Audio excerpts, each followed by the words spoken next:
bonsoir et bienvenue dans cette première édition du mois d'août de la nuit du sport. Au menu de cette édition de l'Olympisme ce soir, avec évidemment les Jeux Olympiques qui se poursuivent du côté de Tokyo au Japon. On fera le point, notamment en ce qui concerne le comportement des athlètes camerounais engagés dans cette compétition. Le Cameroun qui, comme vous le savez, est toujours à la recherche de sa toute première médaille. On parlera également dans la pause actu de cette suspension prononcée hier par la FIFA à l'encontre de l'ex-président de la Confédération africaine de football, Issa Hayatou. Il est donc suspendu pendant 1 an de toute activité sportive sur le plan national et international.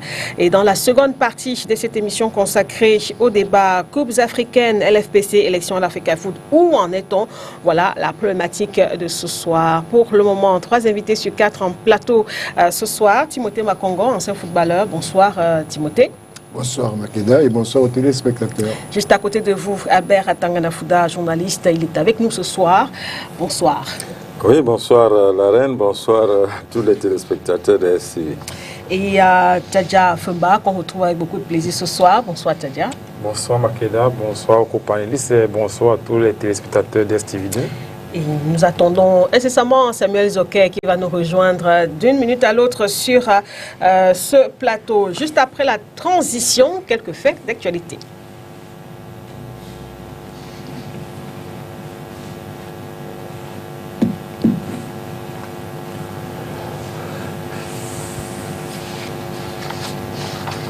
La pause actu ce soir, on commence donc par les Jeux Olympiques qui se déroulent à Tokyo au Japon. Quelques jours justement de la fin de cette compétition, où en est la Cameroun Olympic Team. On fait le point dans ce reportage de Mireille Sabzier.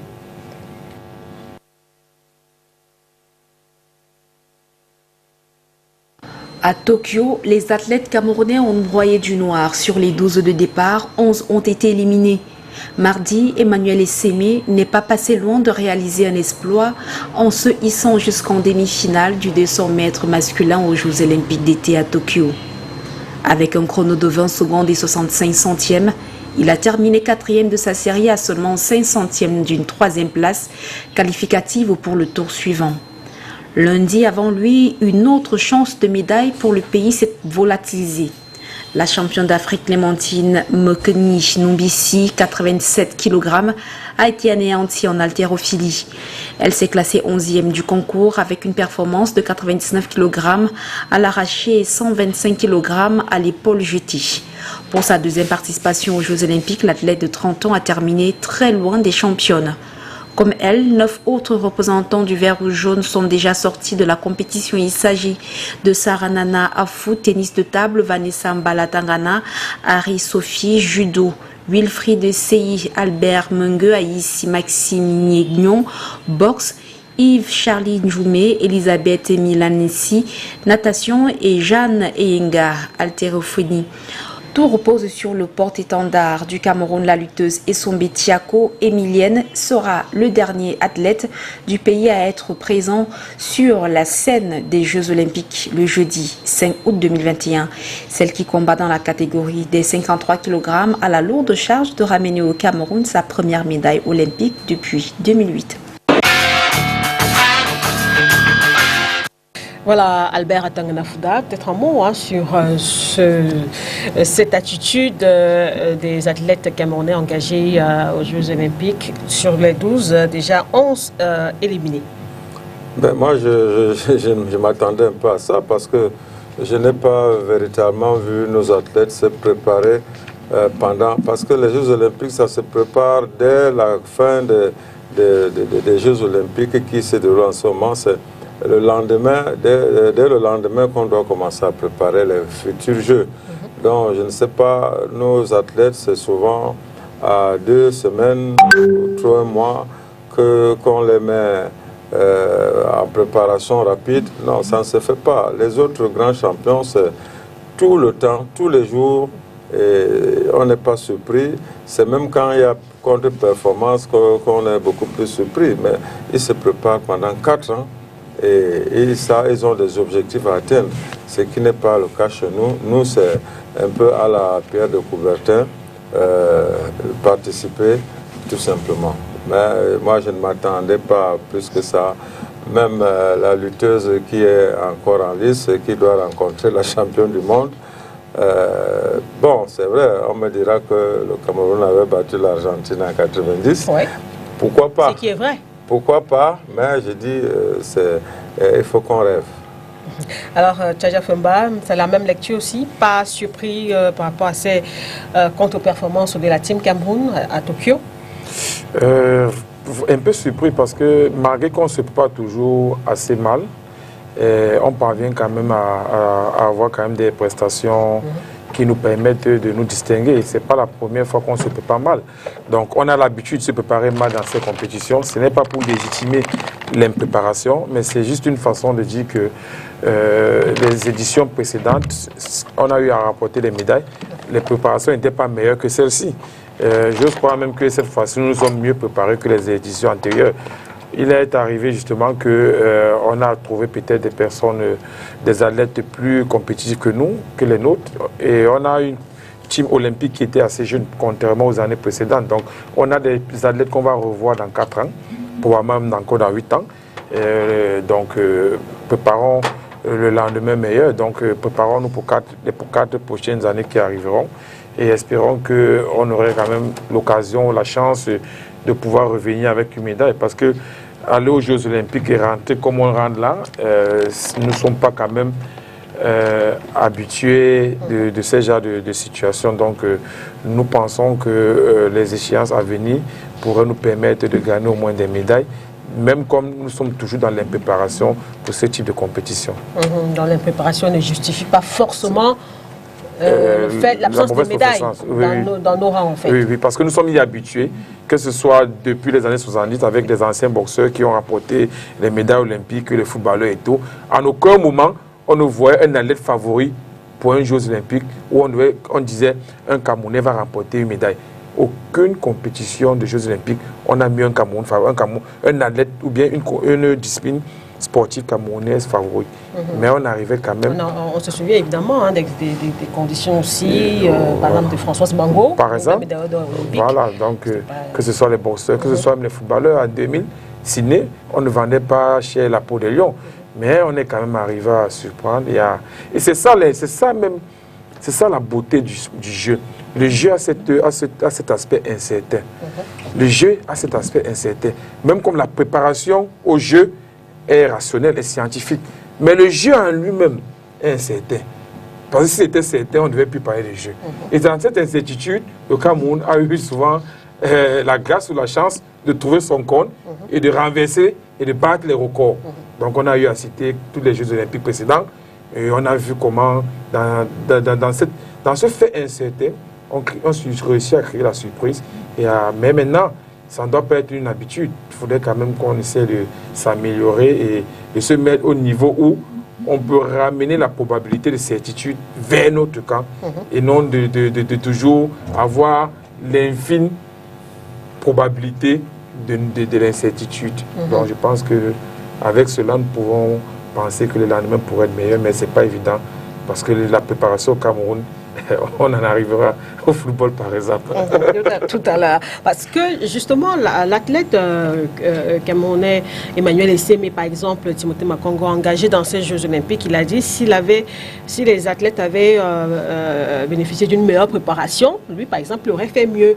Donc il y a ce facteur préparation qui revient à chaque fois. Et je voudrais bien vous demander, est-ce que ces contre-performances du Cameroun en cascade, depuis le coup d'envoi de ces Jeux olympiques à Tokyo, ça ne vous surprend pas, vous non plus? Peut-être autant pour moi de dire bonsoir rapidement à Samuel Zoké qui nous a rejoint en plateau. Bonsoir Sam. Bonsoir Makida, bonsoir au panel qui vous accompagne ce soir, bonsoir à tous vos charmants téléspectateurs. D'accord, merci d'être là. Oui Timothée. Oui, je ne suis pas surpris, vraiment pas du tout, parce que les disciplines olympiques s'appuient sur des performances individuelles. Quand on parle de contre-performance camerounaise, c'est comme si nous avions déjà atteint... c'est des sports essentiellement individuels, en dehors de quelques sports collectifs, comme le football, le handball, le basket. Mais d'une manière générale, les performances olympiques s'appuient sur un travail individuel. Et ce travail individuel, pour qu'il existe et pour qu'il progresse, il doit s'appuyer sur une organisation intérieure très très sérieuse, très engagée, une organisation étatique, hein, politique, étatique, communautaire, tout ce qu'on veut, mais une organisation sérieuse. Et s'il n'y a pas d'organisation sérieuse, il faut les cadres pour les entraînements, pour amener les épreuves. Il faut avoir des points de repère. Hein. Si le record du monde au 100 mètres, c'est 9 secondes 6, je prends un exemple, hein, et que nous pouvons avoir les Camerounais qui peuvent aller jusqu'à ce point, jusqu'à 9 secondes 9, pourquoi ne pas avoir comme objectif former des Camerounais qui vont pouvoir courir à ce point? En fait, nous sommes dans une réalité de négligence, de mépris, d'appeler un hasard qui nous a toujours guidés. Je ne sais pas comment, vous fait que nous avons eu des comptes de performance. Quand De Salah est devenu champion olympique, à l'époque, personne ne s'y attendait. C'était une époque où on ne parlait même pas d'Afrique en matière de boxe. On a vu des lutteurs qui ont commencé dans la rue, des boxeurs qui ont commencé dans la rue et qui se sont engagés et qui sont arrivés à un certain nombre de résultats. Mais je pense que nous sommes en train d'avancer dans des réalités. Il faut absolument que toutes les performances qu'on puisse réaliser soient basées sur une organisation intérieure. Tant que cette organisation n'existe pas, nous serons toujours dans les préparations. Il y a comme celle qui fait le tennis d'étape, qui s'entraîne en France, qui a voulu que son entraîneur français soit avec elle tout le temps. Parce qu'au Cameroun, elle ne pouvait pas revenir se préparer au Cameroun. Beaucoup de ces athlètes, d'ailleurs, beaucoup ne se préparent pas au Cameroun. François Bango a été une surprise pour nous, François Bango. C'est-à-dire, on s'y attendait pas, on a vu François Bango sortir. Est-ce que ça ne rejoint pas un peu ce que vous étiez en train de dire tout à l'heure? C'est-à-dire, aux Jeux Olympiques, c'est davantage les performances individuelles. Individuelles, oui. Voilà, donc même si de manière globale, la préparation n'a pas été... Oui. L'individu même, l'athlète en lui-même... Mais l'athlète en lui-même a besoin d'être couvert par une réalité étatique. Si vous représentez, parce que au fond, il faut sentir qu'on appartient à une nation, qu'on appartient à une patrie. Hein. Si on ne sent pas ce côté-là et qu'on voit défendre des couleurs, parce que ça fait partie des motivations, des émoulements, des choses qui peuvent exciter, hein, la volonté de gagner. Vous avez vu, moi je me souviens à l'époque... Mais en l'absence de ça, l'athlète lui-même... En l'absence de ça, l'athlète lui-même peut y espérer. Mais nous sommes comme des millions de personnes qui vont faire la même discipline, qui rêvent d'aller faire la même discipline. Par exemple, les 100 mètres, il y a, je ne sais pas, il y a 200 000 Américains qui vont être champions du monde, il y a 200 000 Japonais, 200 000 machins. Hein, et c'est bon, maintenant, pour y arriver, il faut qu'il y ait d'autres structures qui viennent et qui soulèvent, qui excitent l'athlète à devenir très très fort. Vous savez, nous perdons très très facilement dans notre nation cette réalité de nationalisme et de patriotisme, parce que les deux, bon, je ne vais pas commencer à me lancer dans l'explication. Merci bien. Nous perdons là-dedans. Et nous avons malheureusement des hommes d'État qui devraient être des exemples, des décideurs de la République, qui devraient être des exemples, qui ne suivent pas. Il faut le dire, c'est une faiblesse extraordinaire. Et quand on dit on attend que les athlètes aient des résultats, je ne sais pas sur quelle base ils vont avoir des résultats. Il faut structurer qui est... Pourquoi il n'y a pas de bourse? Il y a quand même des bourses olympiques. A fait bien de remarquer que malgré souvent le contexte difficile, oui, l'impréparation, les athlètes camerounais, les sportifs camerounais ont parfois aussi créé la sensation, la surprise. Je vous assure que ça relève du pur hasard. C'est une chance extraordinaire. C'est pour ça qu'il dit que c'est un hasard qui est extraordinaire, qui est presque magique. Parce que rien ne justifie. Vous voyez quelqu'un qui s'élève comme Gamou qui est parti là, qui s'est levé, qui a commencé, Ganou qui a commencé à lutter dans la rue, qui essayait dans les trucs sans avoir une salle, sans avoir le matériel adéquat, mais qui s'est retrouvé champion du monde par une énergie extraordinaire. Hein? Vous ne pouvez pas dire que c'est un travail, c'est une volonté uniquement personnelle, mais la volonté, le fait que la chance, ou les circonstances de l'avion ont permis qu'il arrive à un niveau, il s'est dit, mais pourquoi pas? Il a donc eu derrière, chez les Blancs, chez les Occidentaux, Occidentaux, les Orientaux, il a eu des gens qui ont eu le courage de le soutenir, de devenir des supporters, hein, des mécènes qui ont dit, ok, ce gars-là, il a quelque chose, on le lance. C'est pour ça, nous, ici, il n'y a personne qui vous lance, qui vous soutient. Et qu'en matière individuelle, il faut absolument qu'il y ait des structures de base qui vous emmènent, qui vous entraînent. Nous avons des très bons encadreurs dans tous les domaines d'ailleurs, hein, parce qu'au niveau de l'athlétisme, nous avons des encadreurs formés, nous avons une des meilleures écoles de sport d'Afrique, hein, en parlant de l'ancien IEGS, je ne sais pas comment on l'appelle maintenant. On a des très bons entraîneurs sur tous les plans, sur tous les sports, mais mal utilisés et que les structures ne veulent pas les intégrer dans une réalité de révolution. Voilà. Président, vous voulez ajouter quelque chose? Non, j'ai dit qu'il y a des bourses olympiques Et c'est le comité national olympique qui doit pouvoir obtenir ces bourses de CEO. On a un centre au Sénégal. Il y a quelques rares Camerounais qui ont obtenu ces bourses-là, mais je ne crois pas que cette cuvée qui allait à Tokyo ait pu passer par là. Donc ça fait problème. Parce que lorsque on parle de ceux qui ont gagné des médailles des médailles d'or aux Jeux africains, parce que ça commence par là. C'était dans les années 70-80, parce que l'État du Cameroun mettait vraiment du prix à ce que le sport soit comme une sorte de miroir. Un support. Un support, même politico, tout ce que vous voulez. Mais ça a marché. Mais c'est depuis pratiquement 20 ans, c'est des résultats au hasard, des résultats. Espérons que les nouvelles générations seront mieux soutenues parce que il y a un événement partout. Vous avez vu même les Américains qui gagnent souvent les médailles d'or en football féminin ne seront plus finalistes cette fois-ci. Donc il y a un événement et j'ai dit il faut que nous puissions, comme l'a si bien dit Makongo, mais soutenir nos athlètes individuels pour qu'ils puissent obtenir des médailles. Voilà, peut-être une dernière intervention sur la question avant de parler d'autre chose. Samuel Zoquet, une analyse de manière globale sur le comportement des athlètes camerounais à Tokyo. D'abord, ce qui se passe aujourd'hui ne devrait pas nous surprendre. Pourquoi? Parce qu'il n'y a pas de programmation au Cameroun capable de nous faire produire des athlètes de haut niveau pour participer à ce niveau de compétition. Il y a certes des compétences individuelles qui sont dissimulées ou alors qui sont diffuses dans la population, mais qu'est-ce que le Cameroun lui-même fait pour que ces talents-là puissent éclore véritablement et puissent nous ramener les médailles? Je vais vous prendre le mouvement olympique national au Cameroun aujourd'hui est malade. Combien d'associations sportives ont renouvelé leur exécutif depuis 2009? Il y en a très peu.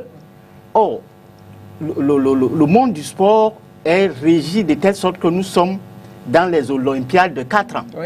4 ans, on participe à une compétition comme celle-ci. Après, on renouvelle les exécutifs et tout. On met en place tout un aménagement qui permet à ce que on puisse véritablement travailler dans le sens d'être compétitif. Mais au Cameroun, le mouvement sportif, je peux vous dire, il est mort. Parce qu'aujourd'hui, on s'anime un peu avec le football, mais en athlétisme, qu'est-ce qui est fait? Le grand frère Tangana Fouda parlait des bourses. Mais quels sont les bénéficiaires des bourses au Cameroun? Ce ne sont pas les athlètes. Ce ne sont pas les athlètes. Je ne vais pas rentrer dans ce débat. Le Cameroun obtient véritablement les bourses, mais on sait comment ça se passe. Or, nos athlètes, aujourd'hui, on doit d'abord être capable de les détecter. Comment se fait la détection au Cameroun? Avant, ça se faisait par les Jeux au cirque, Finasco et tout le reste. Absolument. Tous ces éléments sont en train de disparaître aujourd'hui au vu et au su de tout le monde. Et après la détection, comment on encadre les athlètes? Est-ce que nous avions des structures d'encadrement au Cameroun? Je doute fort. Maintenant, les bourses existent pour suppléer à ce manque de structures d'encadrement. Mais est-ce que c'est ceux qui sont méritants, qui sont éligibles à ces bourses? Non. Vous avez vu, il y a une guerre entre un ancien président de la Fédération camerounaise d'athlétisme et le président Kalkaba. Leur problème, c'était la bourse. Comment est-ce qu'ils devaient se partager les bourses entre eux? Et je crois que ça a été une grosse guerre, si bien que le pauvre, on l'a évincé. Donc, c'est autant de choses qui font que nous ne pouvons pas avancer. Et il y a un autre impact, c'est qu'il faut une programmation. Parce que c'est la programmation va s'arrimer sur la préparation pour que les athlètes soient prêts pour l'échéance. Est-ce qu'on s'est arrimé à cette Olympiade qui est en train de se jouer? Est-ce qu'on a mis un dispositif qui devait nous permettre, le grand frère Tangana Fouda l'a dit, à la fin de cette Olympiade, nous devions déjà nous lancer sur la prochaine. Est-ce qu'on a été dans ce dispositif? Je ne pense pas. C'est à quelques mois de l'événement, on a commencé à colmater les brèches. Nous avions cette chance au Cameroun que certains de nos athlètes sont à l'étranger, bénéficient de ces structures d'encadrement à l'étranger. Mais qu'est-ce que nous faisons pour pouvoir les récupérer afin qu'ils représentent valablement le Cameroun? Nous prenons le cas de Bango qui nous a ramené une médaille d'or, mais sa préparation ne s'est pas faite au Cameroun. Je peux dire que c'est un don qu'elle a offert à son pays. Et plein d'athlètes sont prêts à offrir ce don à leur pays, mais parfois, il y a toujours des grincements de dents entre les hommes, la fédération et tout le reste. Ça fait que ça ne nous avance pas beaucoup. Je crois que vivement, à la fin de cette Olympiade, il faudrait que ceux qui ont la charge de diriger le mouvement sportif camerounais s'asseyent, qui se regardent en face, qui tirent les leçons et qui prennent véritablement les décisions qui vont dans le sens de faire en sorte que le Cameroun puisse véritablement être cette nation prospère en matière de sport qui devrait aujourd'hui se hisser au panthéon. Parce que les athlètes de qualité, nous les disposons au Cameroun. Mais c'est l'encadrement, c'est les structures qui font défaut. Et c'est tout ça qu'il faut revoir pour que les prochaines Olympiades soient comme celles qui ont quand même été bonnes pour le Cameroun. C'est vrai, c'est une discipline à telle Olympiade, une autre. Et ça, c'est le fait du hasard, il faut le reconnaître. Mais le Cameroun a les aptitudes aujourd'hui pour produire les athlètes de haut niveau. Nous le voyons tout le temps. Quelque chose par rapport à ce qu'il est en train de dire. Juste deux secondes. Il a parlé de programmation et le grand frère Ternafouda a parlé tout à l'heure aussi des méthodes qui se pratiquaient avant. Vous savez, quand il appelle programmation de détection, parce qu'à l'époque, dans tous les établissements scolaires, parce que c'est bon que les téléspectateurs le sachent, dans tous les établissements du Cameroun, le sport était obligatoire. Ça faisait une matière et il y avait des professeurs d'éducation physique qualifiés qui détectaient déjà à partir des plus écrans de 6e les gars qui étaient bons en course. Et il y avait donc des finales nationales, les finales même régionales, et il y avait même, on excitait même. Parce que c'était même, il y a une décision politique, on excitait les sociétés à récupérer. On a vu à l'époque la vieille sonnelle du Cameroun, comment on l'appelait, EDC, l'EDC du Cameroun, qui prenait des élèves pour des 6e de 10 ans, 11 ans, 13 ans, 14 ans, pour aller faire des compétitions nationales. C'était quelque chose qui était déjà programmé, qui était avec la détection derrière. Donc, en réalité, c'est des belles choses qui ont existé, qu'on a abandonnées au fur et à mesure, à cause certainement d'une nouvelle race d'hommes qui ont commencé à diriger cette nation. C'est en fait ça. D'accord. Alors, dernière petite question, Sam. On sait quand même qu'il y a notre porte-étendard, la lutteuse Mien Tiako, qui est encore en lice. C'est vrai, tous les 11 autres athlètes sont out. Est-ce qu'on peut quand même espérer? Bon. Monsieur Fenba l'a si bien dit, hein, nous sommes dans le sport et le sport a cette particularité que personne ne peut prédire, hein, enfin ne peut prévoir l'issue d'une compétition. Tout ce que nous pouvons faire, c'est lui souhaiter bonne chance pour qu'elle puisse véritablement faire quelque chose. Mais s'il faut rester rationnel, les chances de médaille sont minimes pour le Cameroun. Le Cameroun pourrait sortir de ces Jeux Olympiques avec 0 médaille en fait. C'est possible, parce que les autres Olympiades, on partait au moins avec des athlètes bien préparés. Mais à cette Olympiade, reconnaissons-le, nos athlètes n'ont pas été suffisamment préparés. En tout cas, on attend de voir comment ça va se passer avec la lutteuse et forcément la semaine prochaine on reviendra encore parler de ces Jeux olympiques et forcément le bilan. En attendant, on s'intéresse donc à l'actualité qui est relative à l'ancien président de la Confédération africaine de football, Issa Hayatou. Vous le savez, la décision est tombée hier après-midi. La FIFA suspend donc Issa Hayatou de toute activité relative au football sur le plan national et international pendant 1 an. Décision prise par la Chambre de jugement de la Commission d'éthique indépendante de la FIFA. Quels sont les motifs de cette suspension? Comment justement les proches de l'ancien président de la CAF accueillent cette décision de la FIFA? On va le point dans ce reportage de Mireille Siabzi une fois de plus. Issa Hayatou est reconnu coupable d'avoir violé son devoir de loyauté envers la CAF, l'instance qu'il a dirigée entre 1988 et 2017 pour son action dans la signature d'un contrat avec la Gardère Sport en septembre 2016. Pour cela, il écope d'une suspension d'1 an de toute activité relative au football et d'une amende de 30 000 francs suisses. Cette sanction tombe au moment où Issa Hayatou se trouve à Tokyo pour les Jeux Olympiques en sa qualité de membre honoraire du Comité international olympique. Abel Bengue, son collaborateur de Yaoundé, que nous avons joint au téléphone, fait part de la réaction de l'intéressé, non sans marquer son étonnement. Je suis au COCAN, Ayatou est conseiller spécial du président du COCAN. C'est un dossier assez sensible et nous attendons son retour pour une exploitation rationnelle. Ayatou est un homme fort. Il ne s'emballe pas. Il ne s'emballe pas. Il est à Tokyo. Il doit rentrer parce qu'on a des délais de 21 jours pour interjeter appel. Ça va être fait aussi rapidement. Des sources internes à la Fédération camerounaise de football, FECAFOOT, indiquent que cette décision de la Chambre de jugement de la commission d'éthique indépendante de la FIFA a des conséquences lourdes. Cela signifie qu'Issa Hayatou ne fera plus valoir sa casquette de président d'honneur de la CAF et de la FIFA, membre honoraire du Comité international olympique, de président du conseil d'administration de l'Académie nationale de football et bien d'autres titres en rapport avec le football. Et plus clairement, cette suspension signifie d'ailleurs qu'Issa Hayatou ne prendra pas part aux activités ou alors des matchs de la CAN Total Énergie 2021 au Cameroun.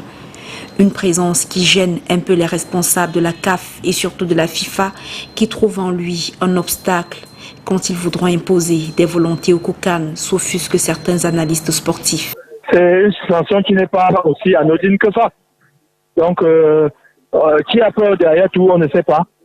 Vous savez, quand vous regardez un peu, la FIFA a pratiquement annexé la CAF, parce que quand on parle des missions d'insertion par rapport à la CAN au Cameroun, vous voyez dans la délégation toujours des membres de la FIFA. Que font-ils? Est-ce que la CAF est incapable d'organiser sa CAN? En attendant qu'appel soit interjeté auprès du tribunal arbitral du sport, rappelons que c'est en janvier 2021 que la CAF a fait d'Issa Hayatou son président d'honneur. Atangnafuda, cette décision de la FIFA qui suspend donc l'ex-président de la CAF pendant un an de toute activité liée au sport, au foot sur le plan national et international. Comment vous avez accueilli cette décision hier? Moi, j'étais tout à fait surpris et je crois que pratiquement tous les Camerounais ont été surpris. C'est vrai que ce dossier était déjà pendant depuis quelques années, surtout depuis qu'il est parti de la CAF. Mais on ne s'attendait pas à ce que cette suspension arrive là comme ça. C'est un grand monsieur qui a beaucoup fait pour le football africain, d'abord au niveau du Cameroun, ensuite au niveau de l'Afrique pendant plusieurs mandats. Et jusqu'à la FIFA, heureusement, on n'a pas parlé de détournement, on n'a pas parlé de toutes ces mauvaises choses pour lesquelles on a condamné certains autres grands dirigeants. Mais j'ai dit, il faut toujours faire attention avec ces grosses structures au niveau très haut. Là-bas, tout le monde, c'est-à-dire que nul n'est au-dessus de la moindre peccadille. Ça veut dire que vous êtes comme dans une tour de verre. Lorsque vous êtes au sommet de ces structures continentales ou mondiales, tout ce que vous faites est scruté à la loupe.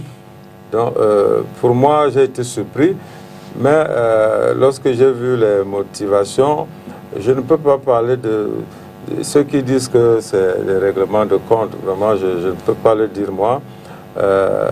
C'est ce dossier de la signature du contrat avec Lagardère, puisqu'ils disent que cela fait perdre plus de 100 millions de je ne sais pas quelle monnaie à la CAF, qui a eu des précédents financiers. Mais je dis, il faut toujours faire attention lorsqu'on est au sommet, soit de la FECAFOOT, soit de la CAF, soit de la FIFA, parce qu'il est bien dit que c'est une commission indépendante d'éthique. Et là, c'est la même commission qui a fait suspendre Blatter, le tout-puissant, qui a fait suspendre Valk, qui a fait suspendre Platini, qui a fait suspendre Ahmad. Donc, moi, je ne crois pas qu'il y ait une fixation à tout prix pour noircir le nom d'Ayatou. Ce qui est sûr, ils disent bien qu'il a été entendu. Hein, on n'a pas pris une décision en l'air. Maintenant, c'est juste un problème de... On a parlé de loyauté. C'est vrai que c'est très important. C'est très important. Il a abusé aussi de sa position. Justement, la loyauté est quelque chose... C'est par loyauté qu'on se fait des amis, qu'on cherche sa femme, qu'on gère des structures. C'est très important et je crois que la commission d'éthique a tenu compte de cela pour arriver à cette suspension. Heureusement, contrairement aux autres grands dirigeants, c'est une seule année qui a certainement des répercussions sur l'organisation de la CAN, sur l'organisation de beaucoup de choses ici au niveau national et même au niveau international, puisqu'il a beaucoup de casquettes. Mais j'ai dit qu'il faut il faut se dire que désormais, lorsqu'on est à un certain niveau de décision, il faut faire attention. D'accord. Alors, Samuel Zoké, comment est-ce que vous interprétez justement cette décision de la FIFA? Je crois que c'est une décision très lourde pour le peuple camerounais parce que c'est l'un des dignes Camerounais qui est quand même arrivé au sommet du football mondial en tant que dirigeant. Donc je crois que tous les Camerounais s'identifiaient un peu à M. Ayatou pour la gestion qu'il a eue non seulement de la Confédération africaine de football, mais pour quelque temps qu'il a passé à la tête de la FIFA. Et c'est quand même très curieux qu'à la veille d'un événement sportif de haut niveau, tel que la CAN, que son pays organise après plusieurs années, et je crois que lui-même aurait souhaité que cette CAN soit un cadeau pour son pays. Vous avez vu les conditions d'attribution de la CAN au Cameroun en 2015. Tout laissait croire que c'était pour lui l'apothéose avec cette CAN. Et aujourd'hui, certes, elle n'a pas pu avoir lieu dans les délais impartis. Aujourd'hui, qu'elle est dans son ajournement permanent, d'ailleurs, le fait qu'il ne puisse pas prendre part à cet événement, je crois que ça laisse quand même un arrière-goût. Nous aurions voulu que le président Ayatou soit là, qu'il encadre tous ceux qui sont chargés de l'organisation de cet événement, parce qu'en matière d'expertise, il est quand même très avancé là-dedans. Et c'est un arrière-goût amer. Bon, mais il faut toujours garder à l'esprit que les actes que nous posons nous rattrapent toujours.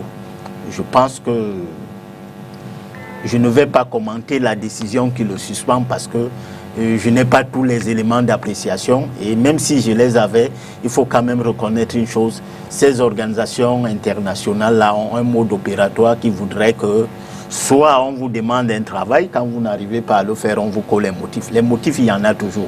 Tous ceux qui ont eu la charge de la gestion des affaires savent que les motifs ne manquent pas. J'ai l'expérience d'un directeur des ressources humaines d'une entreprise qui me l'avait avoué. Il m'a dit, Samuel, lorsqu'on veut vous faire partir, on trouve toujours un élément pour vous faire partir. Parce qu'aucune gestion ne peut être saine. Parfois, même pour atteindre les objectifs, vous êtes obligé de prendre un escalier supplémentaire ou alors de bifurquer, comme on dit souvent. Donc, le service rendu au football mondial, tel que l'a fait le président Ayatou, et qu'aujourd'hui, malmené par la maladie et tout ce que cela comporte, qu'on vienne le suspendre comme ça, c'est vrai, c'est un an, mais un an crucial quand même, parce que c'est l'année qui devait être l'année de couronnement, l'année de l'apothéose pour lui. Et bon, ce qui est arrivé, et reconnaissons aussi que le président Ayatou n'a pas aussi beaucoup aidé le mouvement sportif camerounais, parce que toutes les guerres que nous avions aujourd'hui à la Fédération camerounaise de football, si c'était impliqué dans la recherche des solutions, je crois qu'on ne serait pas là aujourd'hui.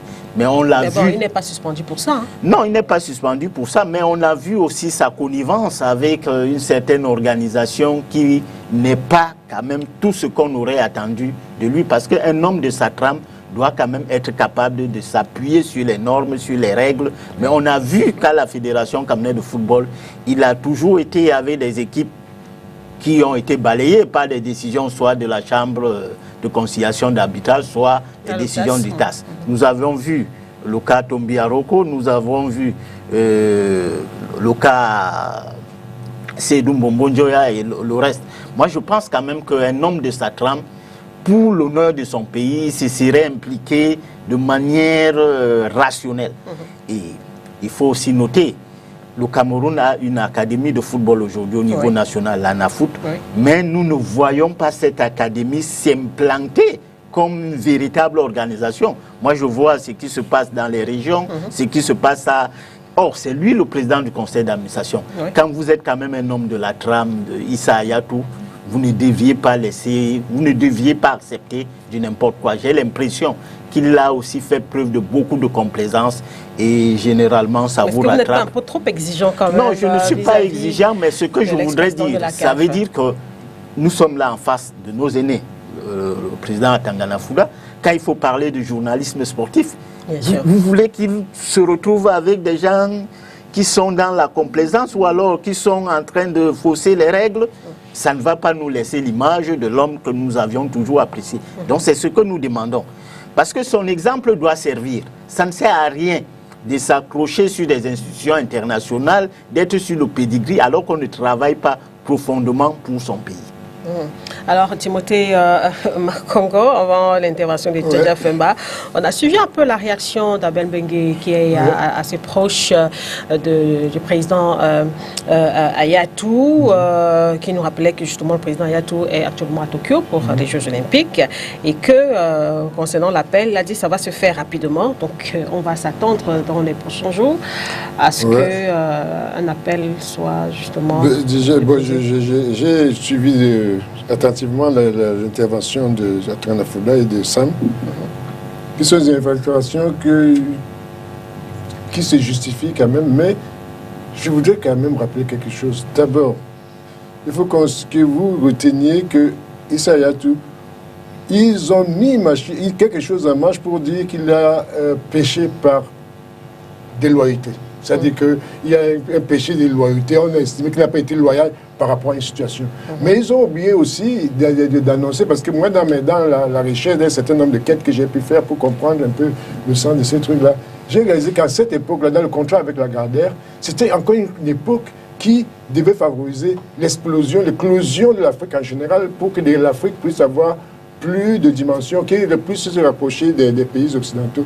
Donc, il n'y a pas eu de détournement, il y a eu une décision qui a été presque une force. Maintenant, je défie quiconque va me montrer une seule institution de la planète Terre, une institution riche, millionnaire, milliardaire, qui s'est fait sans tricherie. Il n'en existe pas. Il y a eu des loyautés partout. Même le président de la CAF actuel, c'est un milliardaire. Mais sa fortune ne s'est pas basée, ne s'est pas fondée sur des réalités saines. Il y a certainement eu ce que j'appelle du sang quelque part. Oh non, c'est rien. Attends, mais attention, je vais dire quelque chose de très, très important. Le président Issa Hayatou, il a fait plus d'une vingtaine d'années, 25 ans, 27 ans, c'est combien à la CAF? J'ai oublié un peu, dans les vingtaine d'années. 88 à 2017. À la CAF, il a tout mis en œuvre pour faire évoluer l'Afrique. On a vu l'Afrique partir d'une réalité médiocre depuis le 14-0 ou le 9-0 que le Zaïre avait eu une fois en Coupe du Monde, jusqu'au niveau du Cameroun en 90, le Cameroun a pu atteindre les quarts de finale d'une compétition. Et le Sénégal en 2000. Et le Sénégal en 2000.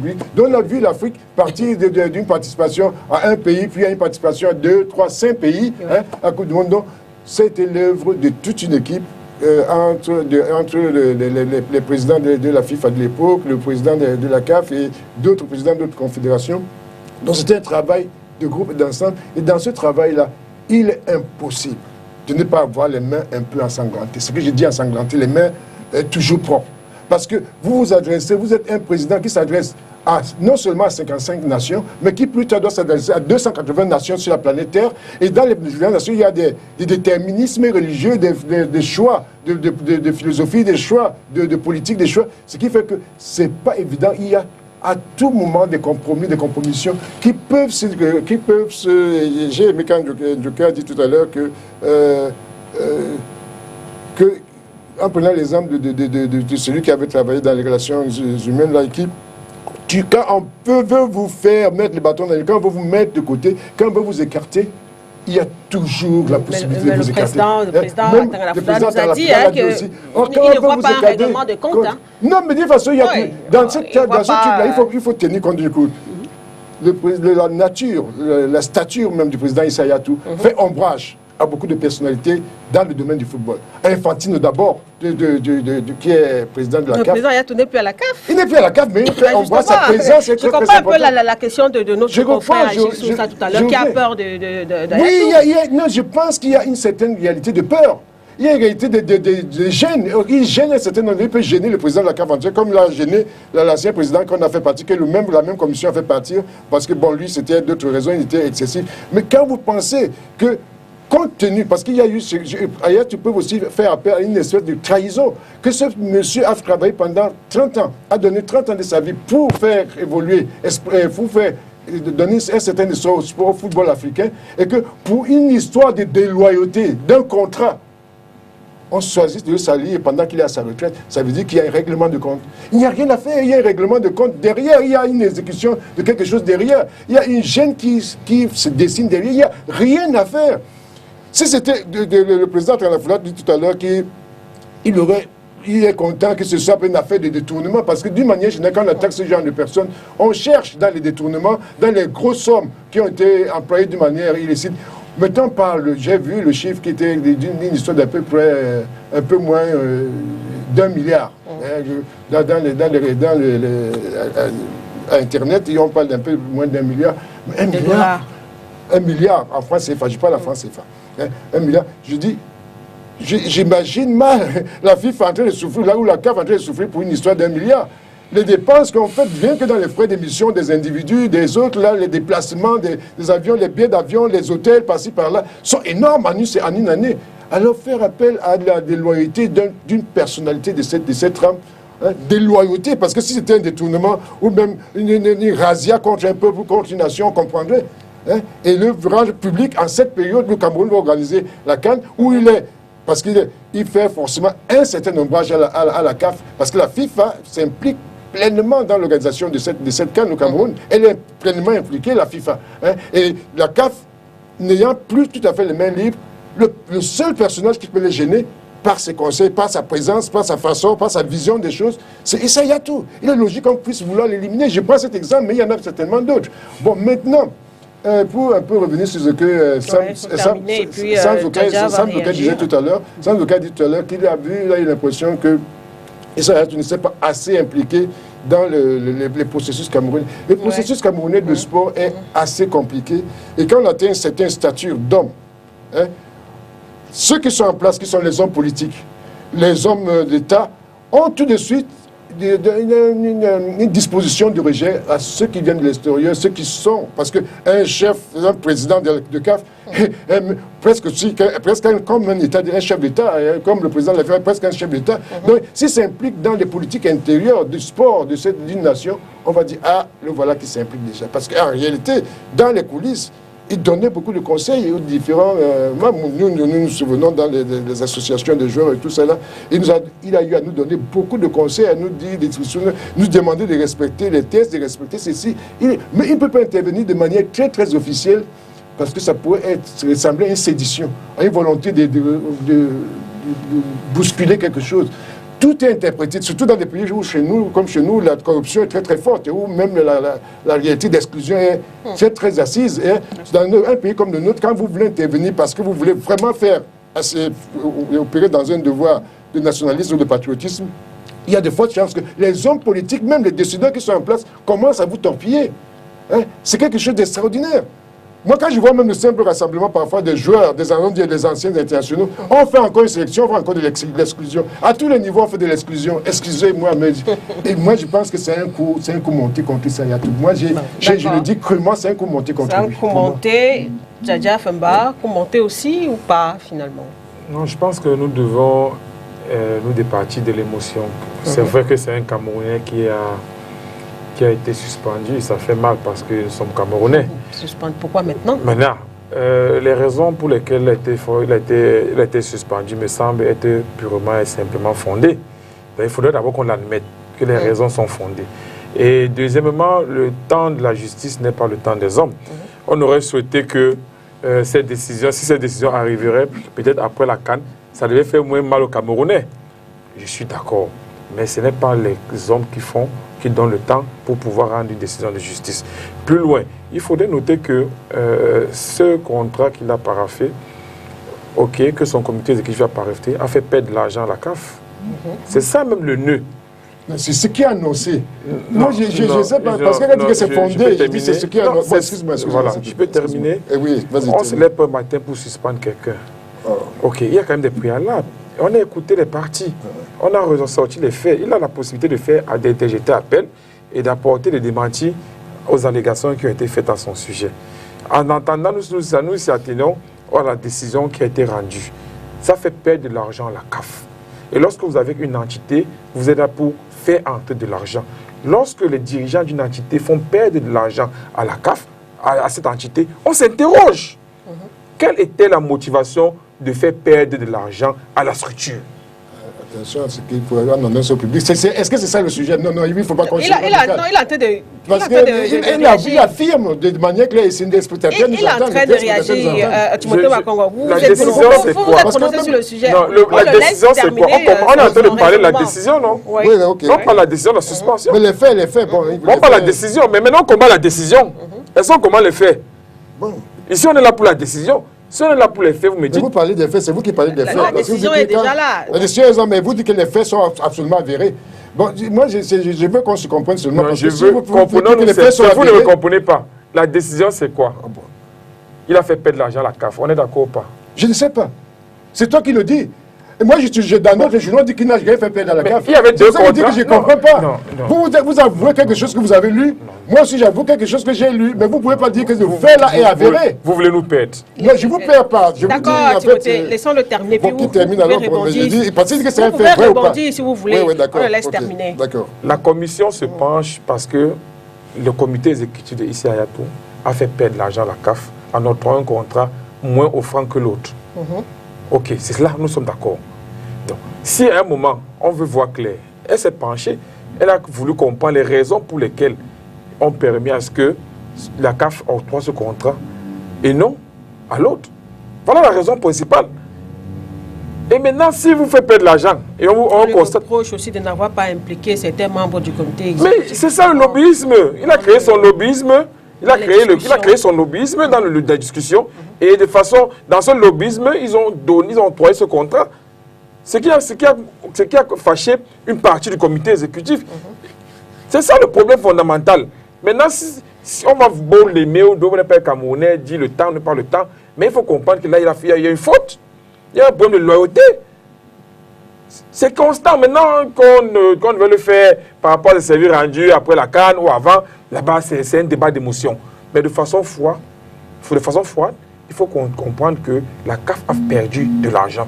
Et c'est perdre de l'argent, la CAF te dit comment est-ce qu'on peut perdre de l'argent alors qu'on a besoin de l'argent. Mais c'est une affirmation que je ne comprends pas. Sur quoi tu te bases pour dire que la CAF a perdu de l'argent? Tu as quel élément de contrôle? La décision le dit, non? A motivé, il faut bien lire la décision.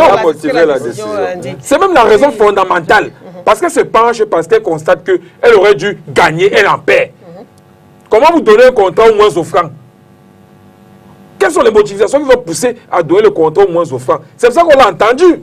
Mais on a constaté que il a entendu. Est-ce que c'est parce que c'est le contrat au moins offrant? Parce que ce n'est pas un problème de contrat au moins offrant. Parce que tout le monde fait le contrat au moins offrant. Mais est-ce que le moins offrant est vraiment moins offrant? Mais c'est pour ça qu'on vous dit qu'il a été entendu. C'est les motivations pour lesquelles il a donné. Ceux qui entendent sont dans une position politique et de déterminisme bien précis.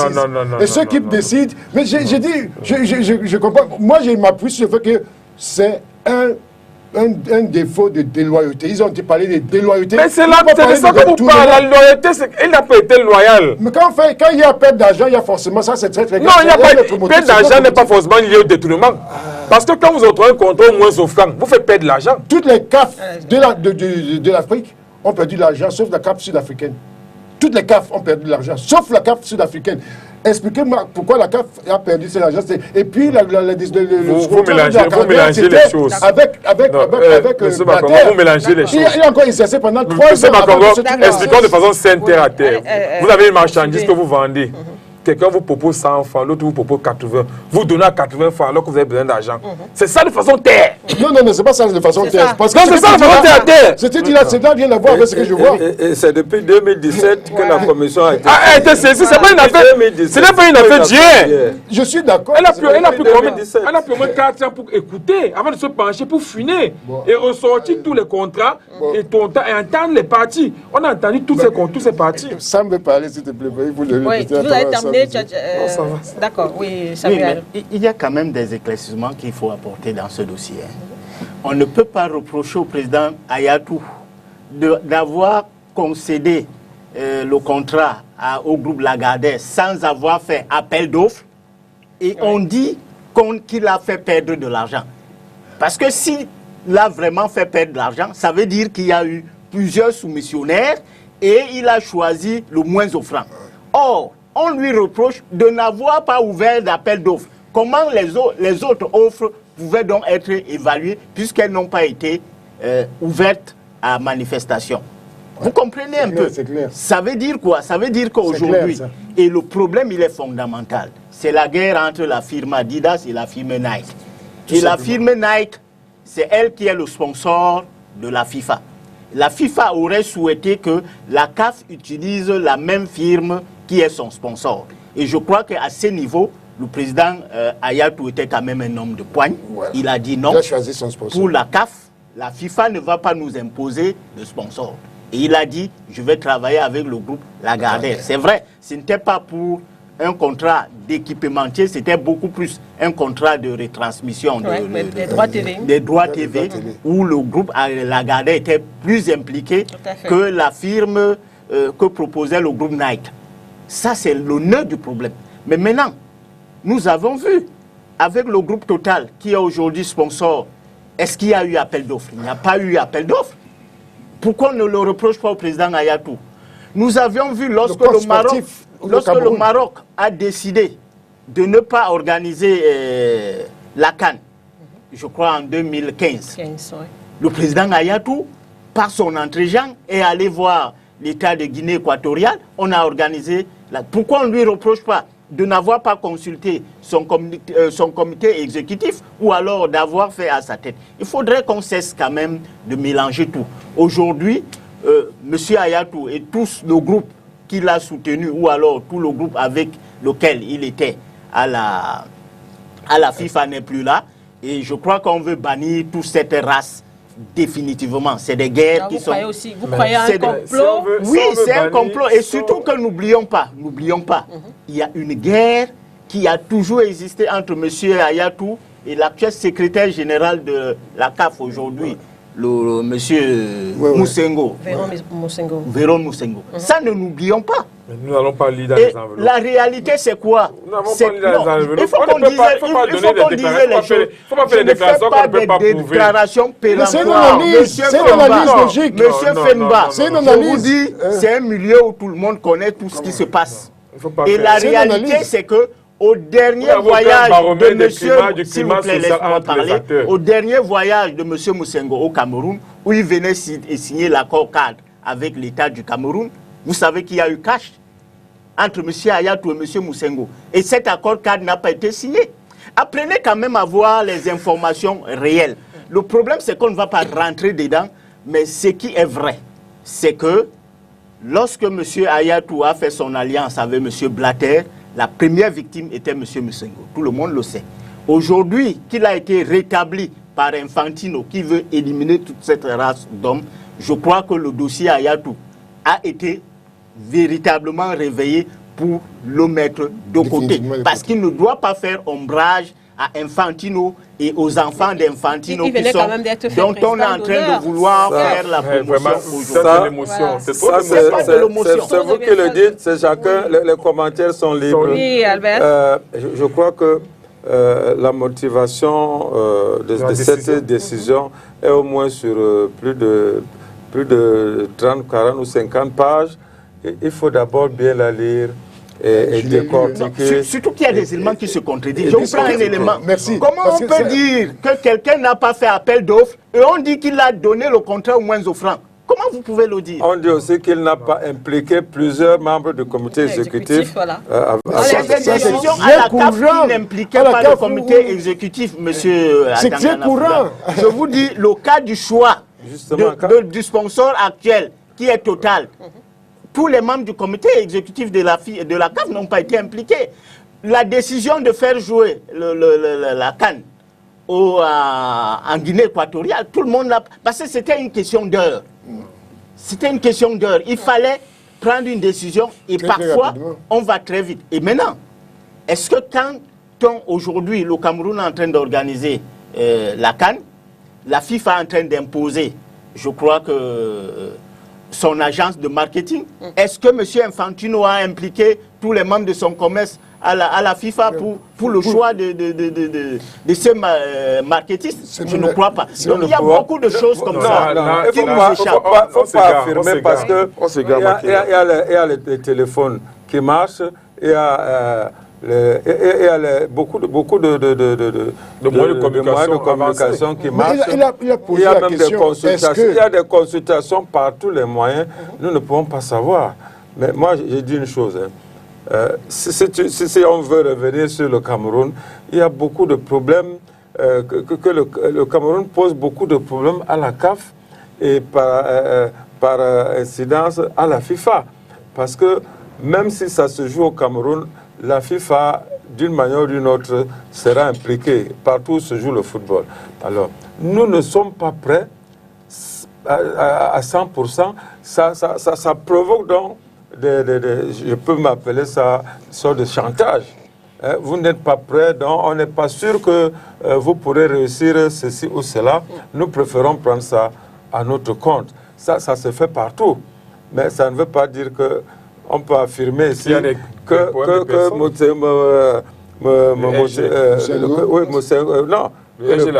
président de la CAF, qu'il ne consulte pas ses membres du bureau exécutif. Je ne crois pas que ça puisse l'être. Même Infantino, vraiment, quelqu'un qui voudrait être réélu ne peut pas commettre ce genre d'erreur. Il ne faut pas qu'on confonde avec Issa Hayatou qui était devenu le tout-puissant. Et d'ailleurs, tout le monde sait comment il écartait souvent, comment ses adversaires étaient souvent écartés. Donc, tu es en train de revenir sur ce que c'est pour dire que... C'est la même chose qu'on veut dire, on tourne autour du même pot. Ça revient il a signé une convention avec Blatter, mais ça n'a pas empêché Issa d'aller aux élections contre Blatter. Mais malheureusement, il avait été trahi par l'Afrique, qui ne l'a même pas soutenu à 100%. Ouais, donc, il y a beaucoup de choses autour de tout ce qui se passe. Moi, je m'en tiens à la décision et au déroulé des motifs. Vraiment, Abel Bengue a dit qu'ils vont voir pour faire appel. Attendons qu'il fasse appel. C'est meilleur, oui. Et on saura, mais... C'est la loi, c'est l'appel. Blatter a fait appel. On a juste réduit de quelques années. Platini a fait appel. On a juste réduit de quelques années. André Onana a fait appel. On a juste réduit de quelques mois. Donc, il fera appel, peut-être qu'on pourra réduire de quelques mois, mais ça m'étonnerait qu'il soit totalement blanchi. Mais ce n'est pas un problème de blanchir, c'est le truc qu'il a déjà fait. Timothée Makongo, est-ce que c'est un symbole qu'on écorche quand même là? Oui, moi je pense que ça rejoint un peu... tout à l'heure, Sam était lancé dans une voie d'analyse qui était très très bien. Je pense que j'aurais beaucoup voulu qu'il aille jusqu'au bout de son analyse. Parce que dans ce truc-là, il faut beaucoup faire d'analyse. Nous sommes dans une réalité extrêmement complexe de système où le monde entier commence à faire un bloc autour de réalité. Et les hommes qui sont des décideurs et dirigeants de ce bloc ont une mainmise sur beaucoup de réalités qui nous environnent. C'est pour ça que c'est très difficile. Quand on aborde une affaire, je remercie le président Ternafoto qui a dit qu'il s'en tient au déroulé de ce que la justice est en train de produire. Mais je ne peux pas, moi, en tant qu'individu, m'asseoir et dire que les motifs engagés par les différentes juridictions sont fondés. Mais je peux dire, ok, l'heure de rouler, c'est que, bon, il a été déloyal. Ce n'est pas fondé, ils ont décidé que quoi? Ouais. Tout Tout peut devenir fondé dans la réalité mondiale que nous vivons. Au Cameroun, tout peut devenir fondé. Tu le sais déjà. C'est pas les Camerounais qui ont rendu Mais en Afrique, c'est pareil. Ce n'est pas les Africains. En Afrique, c'est pareil. Dans le monde, c'est pareil. Est-ce que... Non, Mais expliquez-moi. Est-ce que vous avez Seb Blatter vu est un Africain? tout à l'heure, vous avez vu... Platini est un Africain. Je vais vous dire... Seb Blatter est un Africain. Si vous voulez me couper par... Vous avez tout à dire l'illogique qu'il y a dans une décision du TAS et où la FIFA s'implique, hein, en violant toutes les règles de la déontologie du droit. Hein. Tout ça, c'est normal parce qu'ils sont normaux. Nous, on dit donc, ce n'est pas le Cameroun. Ici, tout à l'heure, parlant de réalité déloyale, nous étions avec Puma comme équipementier qui nous a fait beaucoup d'avance, beaucoup de réalité. Nous nous retrouvons avec un coq sportif presque maigre. Donc j'ai dit, attendez, s'il vous plaît, je veux dire que... Ouais, est-ce qu'il a compris ce que je suis en train de dire? Est-ce qu'il n'a pas reconnu son contrat? C'est normal, ce n'est pas que il n'y avait pas Puma et Coq, il n'y avait pas deux offres. Il n'y avait pas deux offres. Celui qui était à Marge n'a pas reconnu son contrat. Vous me suivez? Je crois qu'il n'a pas compris ce qu'il dit. Allez-y, on va évoluer. Je crois qu'il ne me suit pas parce qu'il est dans une autre réalité. C'est un commerçant. Tu fais pas de la mise. Il vous suit très bien. On a compris, Timothée Bakoron, que c'est pas parce que...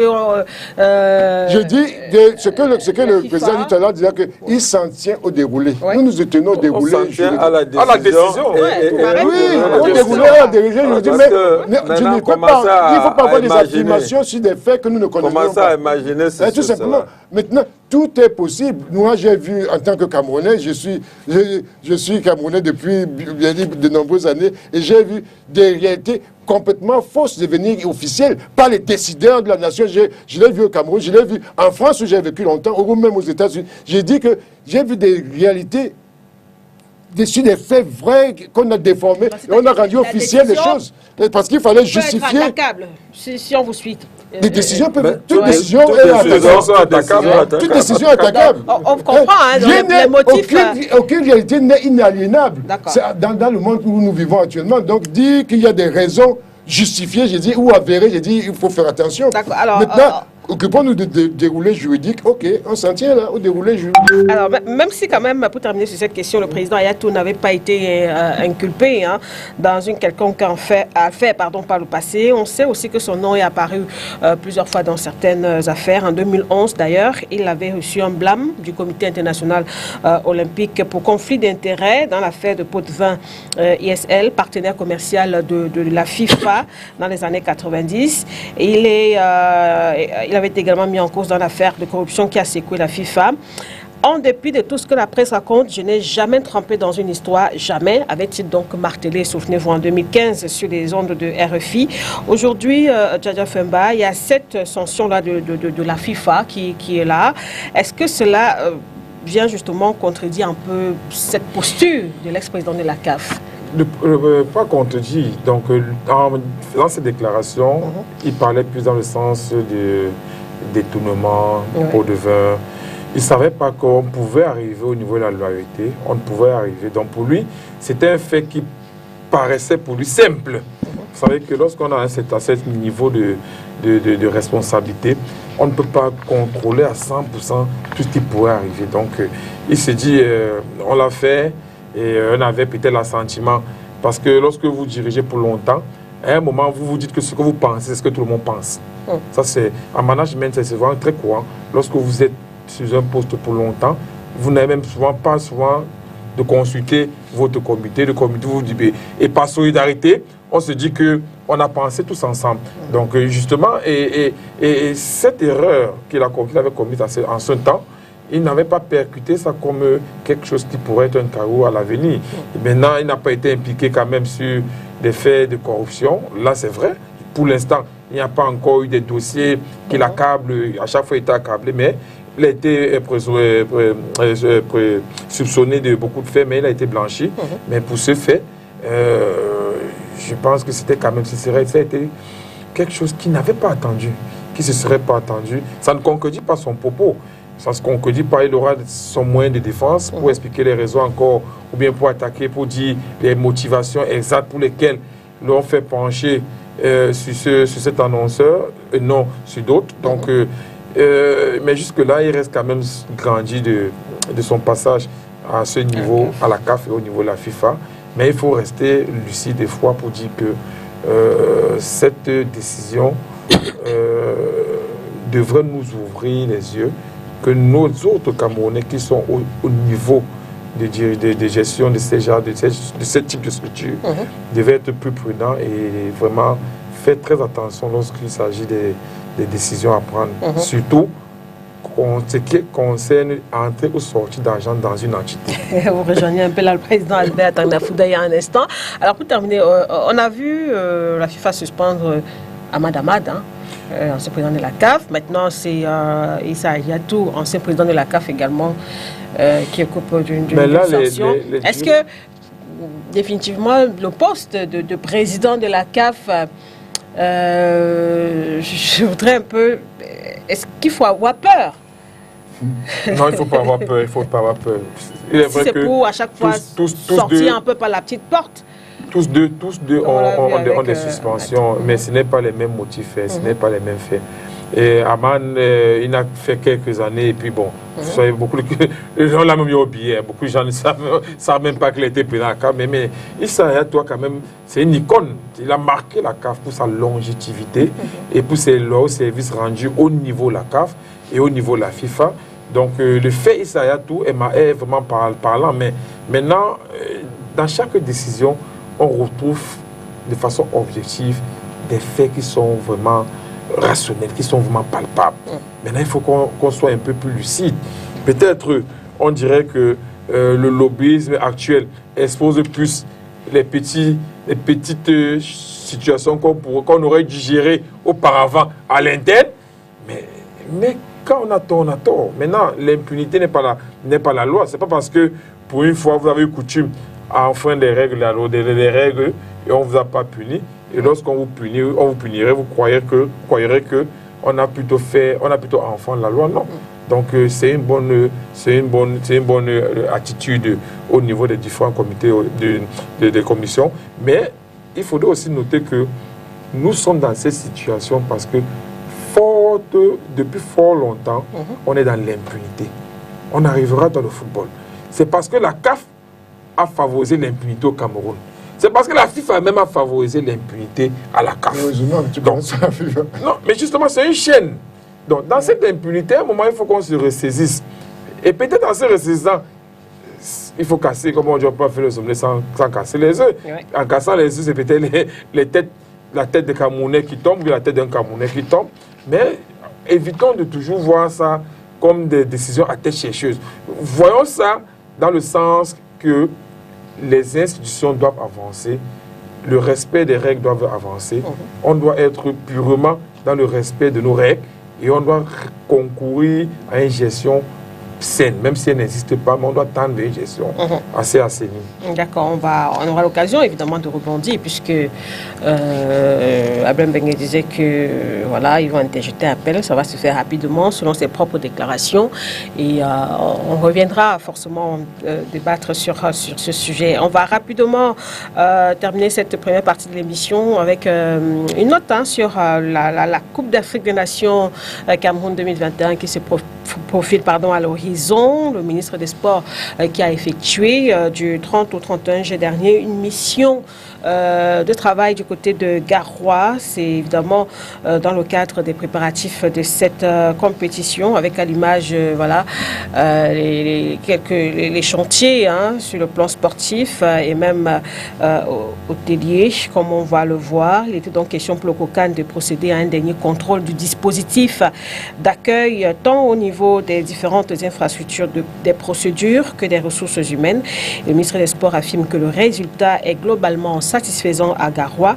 Au niveau des infrastructures, par exemple, les hôtels La Benoué et Shalom finalisent actuellement leurs travaux de réfection et d'extension, tout comme l'aménagement des routes qui y donnent accès. Et quant au stade d'entraînement et de compétition, les constructions achevées, la phase de test des équipements se poursuit sereinement, conclut le professeur Narcisse Mouan-Lekombi, même avis déjà aussi lors de sa récente descente du côté d'Olembe. Alors, président Tangafouda, rapidement, comment est-ce que vous appréciez justement les préparatifs de cette Coupe d'Afrique des Nations à 5 mois maintenant du coup d'envoi? Je suis tout le temps gêné lorsqu'on me pose cette question parce que une CAN qui devait se jouer en 2019, qu'on soit en train de parler encore de préparatifs pour la CAN de 2022, moi ça me gêne. Parce que j'ai vécu beaucoup d'époques, beaucoup de compétitions. Et je crois que j'avais un certain âge quand la CAN de 72 s'est jouée ici, où le premier président a construit 2 stades en 1 an, parce qu'on nous l'a donné en 70, et ça s'est joué en 72. Et en 70, nous n'avions que le stade Aqua et le stade... c'est la réunification. En 72, on avait l'hippodrome et le stade militaire, et puis à Douala, le stade Aqua. Donc, en 1 an, il y a eu 2 stades. Vous me direz que les stades n'ont pas été achevés, mais on a pu jouer sur ces stades-là. Il n'y a pas eu de problème côté sportif. Mais maintenant, ça fait... le PENDIS, c'était depuis 2005 ou 2000 combien. C'est cette politique de construction des infrastructures sportives au Cameroun, ce qui a été bloqué parce qu'il y a eu des premiers détournements. Et avec la CAN 2019, on a relancé ce plan-là des stades et autres. Mais vraiment, moi j'ai l'impression que nos dirigeants ont pris cette histoire des stades comme certaines de nos routes où on n'a pas d'obligation de délai de résultats. Ça fait donc... malheureusement, avec le cahier de charge de la CAF, vous êtes pris par les délais, vous êtes pris... Parce que j'ai eu à le dire quelque part, la CAF est en train d'avoir beaucoup de tolérance pour le Cameroun et est en train de créer une jurisprudence pour les pays à venir. Parce que les autres candidats, dès qu'ils vont mettre la pression, ils vont dire non, vous avez accordé au Cameroun tant d'années, vraiment, laissez-nous terminer ceci ou cela. Et ça, ce n'est pas bien pour une structure que nous qualifions de sérieuse, comme la CAF. On se souvient, le Maroc, qui n'a pas pu organiser à cause des problèmes d'Ebola. Le Maroc a été suspendu et est allé au TAS. Le Nigeria a aussi eu des suspensions comme ça. J'ai dit une chose, lorsque vraiment, si cette CAF avait mis une grande pression sur le Cameroun, on ne serait plus au niveau des préparatifs. Aujourd'hui, le ministre des Sports, il estime que lui, je n'ai jamais vu un discours de ce ministre qui dit qu'il n'est pas satisfait, que les travaux n'avancent pas. Surtout qu'on a passé le temps à nous donner des pourcentages. Les travaux avancent à 30%, à 70%. Nous, le commun des mortels qui ne sont pas des techniciens, nous ne savons pas à quoi ça renvoie. Voilà. Tel pourcentage, c'est que nous voyons des visu, il est clair que ce n'est pas encore prêt, tout n'est pas fini. Donc ça, moi ça me gêne qu'on parle encore de préparatifs. Bon, le fait que la CAF ait décidé du tirage au sort le 17, ça veut implicitement dire que la CAN va se jouer au Cameroun et qu'elle a eu des garanties que le stade de Lembe pourra servir. Parce qu'il était question de ça, tous ces renvois de tirage, il était question qu'il s'assure que le stade de Lembe allait servir pour le coup d'envoi et aussi pour la finale. Parce que déplacer cela allait déjà coûter très cher et au Cameroun et à la CAF. Donc, j'ai dit, si c'est prêt, tant mieux, mais j'ai dit, la satisfaction du ministre, pour moi, elle est politique. Il faut que, concrètement, on s'assure. Et ce qui me gêne aussi, c'est que chaque fois, la presse privée est écartée pour aller sur le terrain, visiter avec les autres. Parce que justement, on a peur qu'ils ne viennent dire exactement quelle est la situation. Et ça aussi, ça me gêne. Il faudrait qu'on laisse les Camerounais savoir quelle est la situation exacte. Comme ça, cela pousserait nos dirigeants à aller plus vite, à mettre plus de moyens, à faire accélérer les choses. D'accord, on va donc rentrer dans la seconde partie de cette émission, le débat. On reste toujours sur le foot, Coupe africaine, LFPC, élection d'Africa Foot, où en est-on, c'est dans la problématique de cette seconde partie de l'émission. En Coupe africaine, comme vous le savez, le Cameroun qui a jusqu'au 8 août prochain pour présenter ses représentants en compétition africaine, sauf que pour le moment, c'est un peu difficile puisque le championnat a subi récemment une énième interruption. Cela a repris d'ailleurs cet après-midi. On va rapidement rappeler que dans le cadre de la 16e journée partielle dans la poule A, aujourd'hui, Dragon a été battu par AS Fortuna 1-2. Fovu est tombé devant Edin Sport sur le même score. Stade Renard s'est imposé devant Avion par 2-0. Les matchs se poursuivent demain. FC Yaoundé 2 contre Union de Douala. Bamboutos contre PWD de Bamenda. Dans la poule, ça c'était dans la poule A, pardon, dans la poule B, c'était la 14e journée. Colombe a fait 0-0 avec Asr Football Club de Douala. Et puis d'autres matchs aussi demain. UMS contre Coton Sport, Panthère Canon, Tonnerre New Star, et puis il y a Geste Fou qui sera face à Young Sport Academy de Bamenda. Taja Femba ou alors Samuel Zoké, la date du 8 août approche à grands pas, et on a, je disais tantôt, ce championnat-là qui commence, qui s'arrête, qui recommence. Est-ce que, Samuel, par exemple, le Cameroun pourra présenter ses représentants d'ici dimanche prochain? Non, je crois qu'on n'a pas besoin d'être magicien pour dire que le Cameroun ne pourra pas produire ses représentants de manière conventionnelle. Ça veut dire qu'à l'issue des rencontres de football comme cela, c'est fait généralement. Je crois que là maintenant, ça sera beaucoup plus des questions administratives et on va désigner des représentants administratifs. Vous avez vu, l'Africa Foot a commencé déjà en sélectionnant les équipes éligibles aux compétitions CAF. Et je crois que l'autre option serait peut-être de voir les derniers champions, puisque même l'année dernière, à cause du Covid, on a vécu la même situation. Mais ça rentre aussi dans ce qu'on disait lorsqu'on parlait de l'athlétisme tout à l'heure. On a l'impression qu'il y a une absence totale de programmation. Et tant qu'il n'y a pas de programmation de nos activités, de calendrier suffisamment bien élaboré et avec des échéances bien respectées, on va toujours connaître les mêmes fiascos. C'est vrai qu'aujourd'hui, ce n'est pas l'Africa Foot qu'il faut beaucoup réprimer dans la mesure où elle a fait de son mieux pour qu'il y ait un calendrier, mais c'est le mouvement sportif globalement. Comment on arrive à bloquer un championnat parce qu'on estime qu'on n'a pas eu la subvention?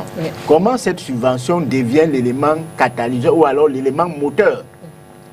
Parce que depuis près de 5 ans, où moi je m'implique aux questions du sport et notamment du football, on s'est rendu compte que ce soit le démarrage du championnat, que ce soit le déroulement du championnat, c'est toujours lié aux questions de subvention.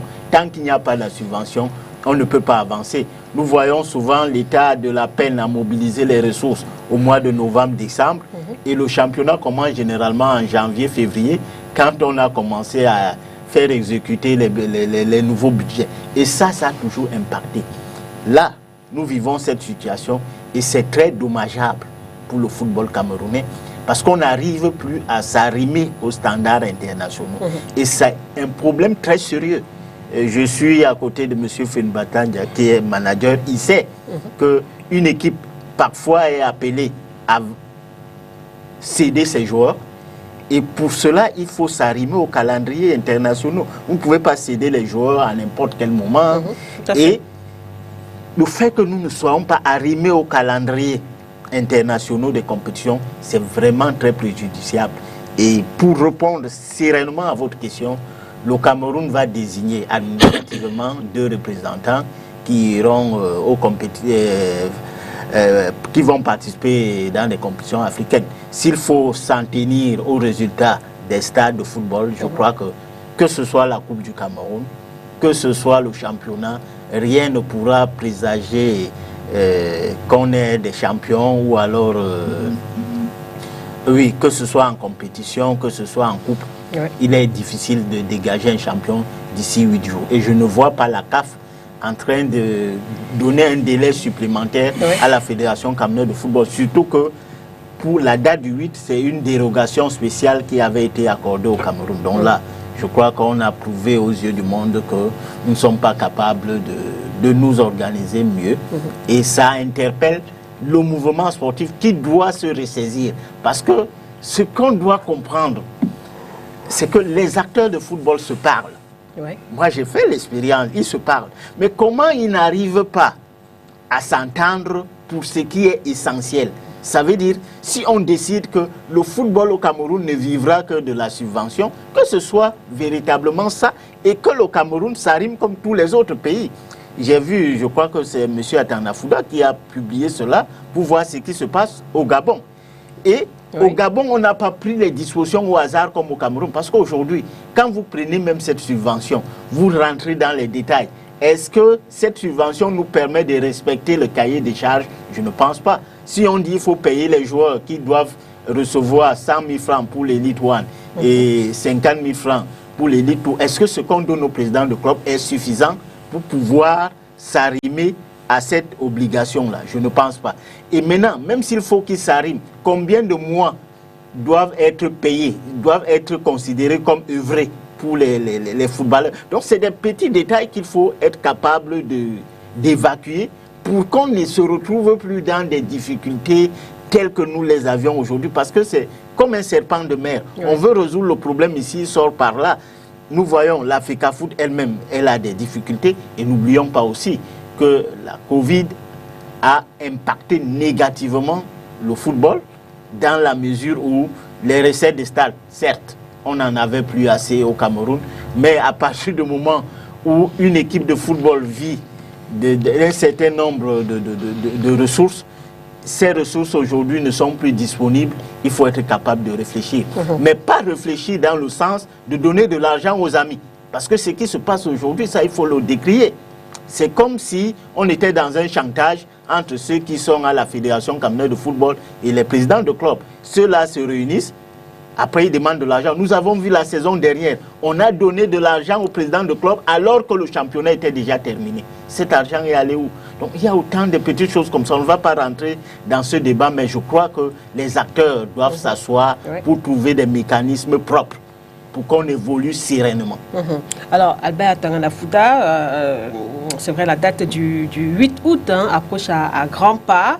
Et Samuel Zoké dit inévitablement le Cameroun va se pencher vers une solution plus administrative que sportive, et surtout que là on est dans un contexte aussi marqué par cette nouvelle correspondance du tribunal arbitral du sport dans l'affaire LFPC, Fédération camerounaise de football, qui renvoie donc les deux parties au 30 août prochain pour le verdict.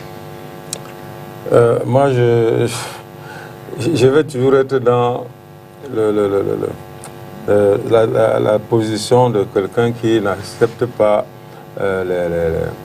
la tolérance continue.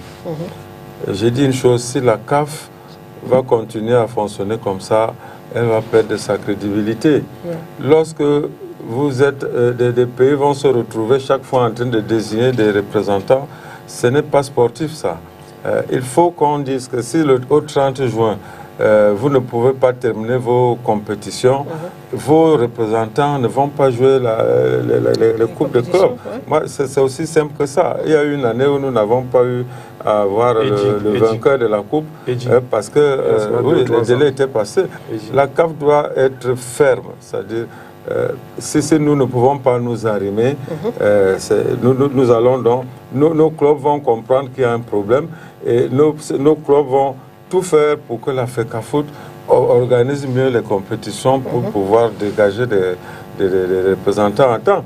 Je ne sais pas pourquoi, à quel moment tout cela a dérivé, certainement depuis pratiquement 1998, avec les problèmes qu'il y a eu entre Onana Vincent, le ministre des Sports, Owana Joseph et autres. les championnats ont été décalés. Ça n'a plus démarré en octobre comme avant. Donc ça a commencé en janvier. Et à un moment, tu avais rattrapé quand même un moment. Oui, mais et après, avec les grèves à répétition, on a encore décalé. Et j'ai dit une chose, la CAF doit être ferme, donner des délais et ne pas accepter des désignations administratives parce que ce n'est pas ça le sport. C'est pas. On nous dit, c'est bien, on voudrait bien voir Coton Sport arriver en finale, comme ils ont fait un très bon parcours dans cette édition qui s'est achevée. Mais j'ai dit une chose, ce n'est pas comme ça que ça doit se passer. Et en plus, cette histoire de subvention, j'ai eu à le dire, on ne peut pas faire insulte. Vous me direz que les contextes n'étaient pas les mêmes, mais les Congo Dima Ferdinand, le Prince Gassapi, Ngwazing, Bous, Paul Moran ont tenu des clubs.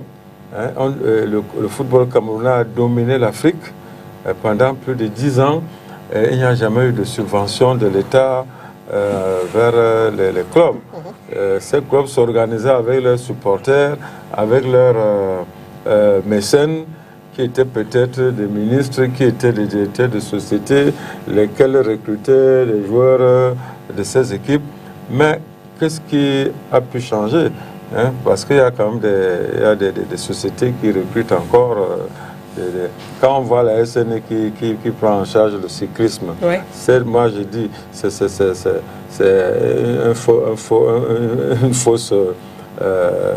un faux partenariat, parce que la SNE qui a beaucoup d'argent devrait faire beaucoup plus pour le sport camerounais au lieu de s'en tenir seulement à un club de cyclisme. La SNH. La SNH, je veux dire. Donc, et il y a beaucoup de sociétés comme ça. Le général Semenga a pu obtenir dans une loi de finances 2013 en parlant de 5% dans des sociétés qui vont investir dans le sport d'élite ou les infrastructures sportives. On va déduire ces 5% les chiffres d'affaires concernant les impôts, mais vraiment, tant que ce n'est pas fait avec on appelle les textes d'application, n'ont jamais été votés, n'ont jamais été adoptés. Donc, tout cela reste flou. Alors que dans d'autres pays, l'État prend des décisions, l'Assemblée adopte des lois et ça se passe sans problème. Je vois la Côte d'Ivoire qui n'a pas de problème. Je vois au Gabon, le chef d'État s'est prononcé pour dire que l'État, le gouvernement va financer le football parce que c'est aussi une vitrine pour le pays. 622 millions qui vont être débloqués pour le prochain championnat du Gabon. Ici chez nous, notre grande nation de football, qui est le Cameroun, on parle de 560 millions. Est-ce que tout cet argent va véritablement dans les caisses de la fédération? Il y a beaucoup de flou dans tout ça. Comment vous voulez que notre football revienne à son bon niveau? C'est difficile. Et puis, vous voyez, chez les filles, il y a le partenaire Guinness qui a décidé de verser directement l'argent aux joueuses. Je crois que c'est aussi une bonne formule. Ça fait que l'acteur principal se sent à l'aise et peut produire sur le terrain, au lieu que ça passe par le président du club, le président du club, qui va décider de ce qu'il peut vous donner quand il voudra. Ça crée toujours un problème.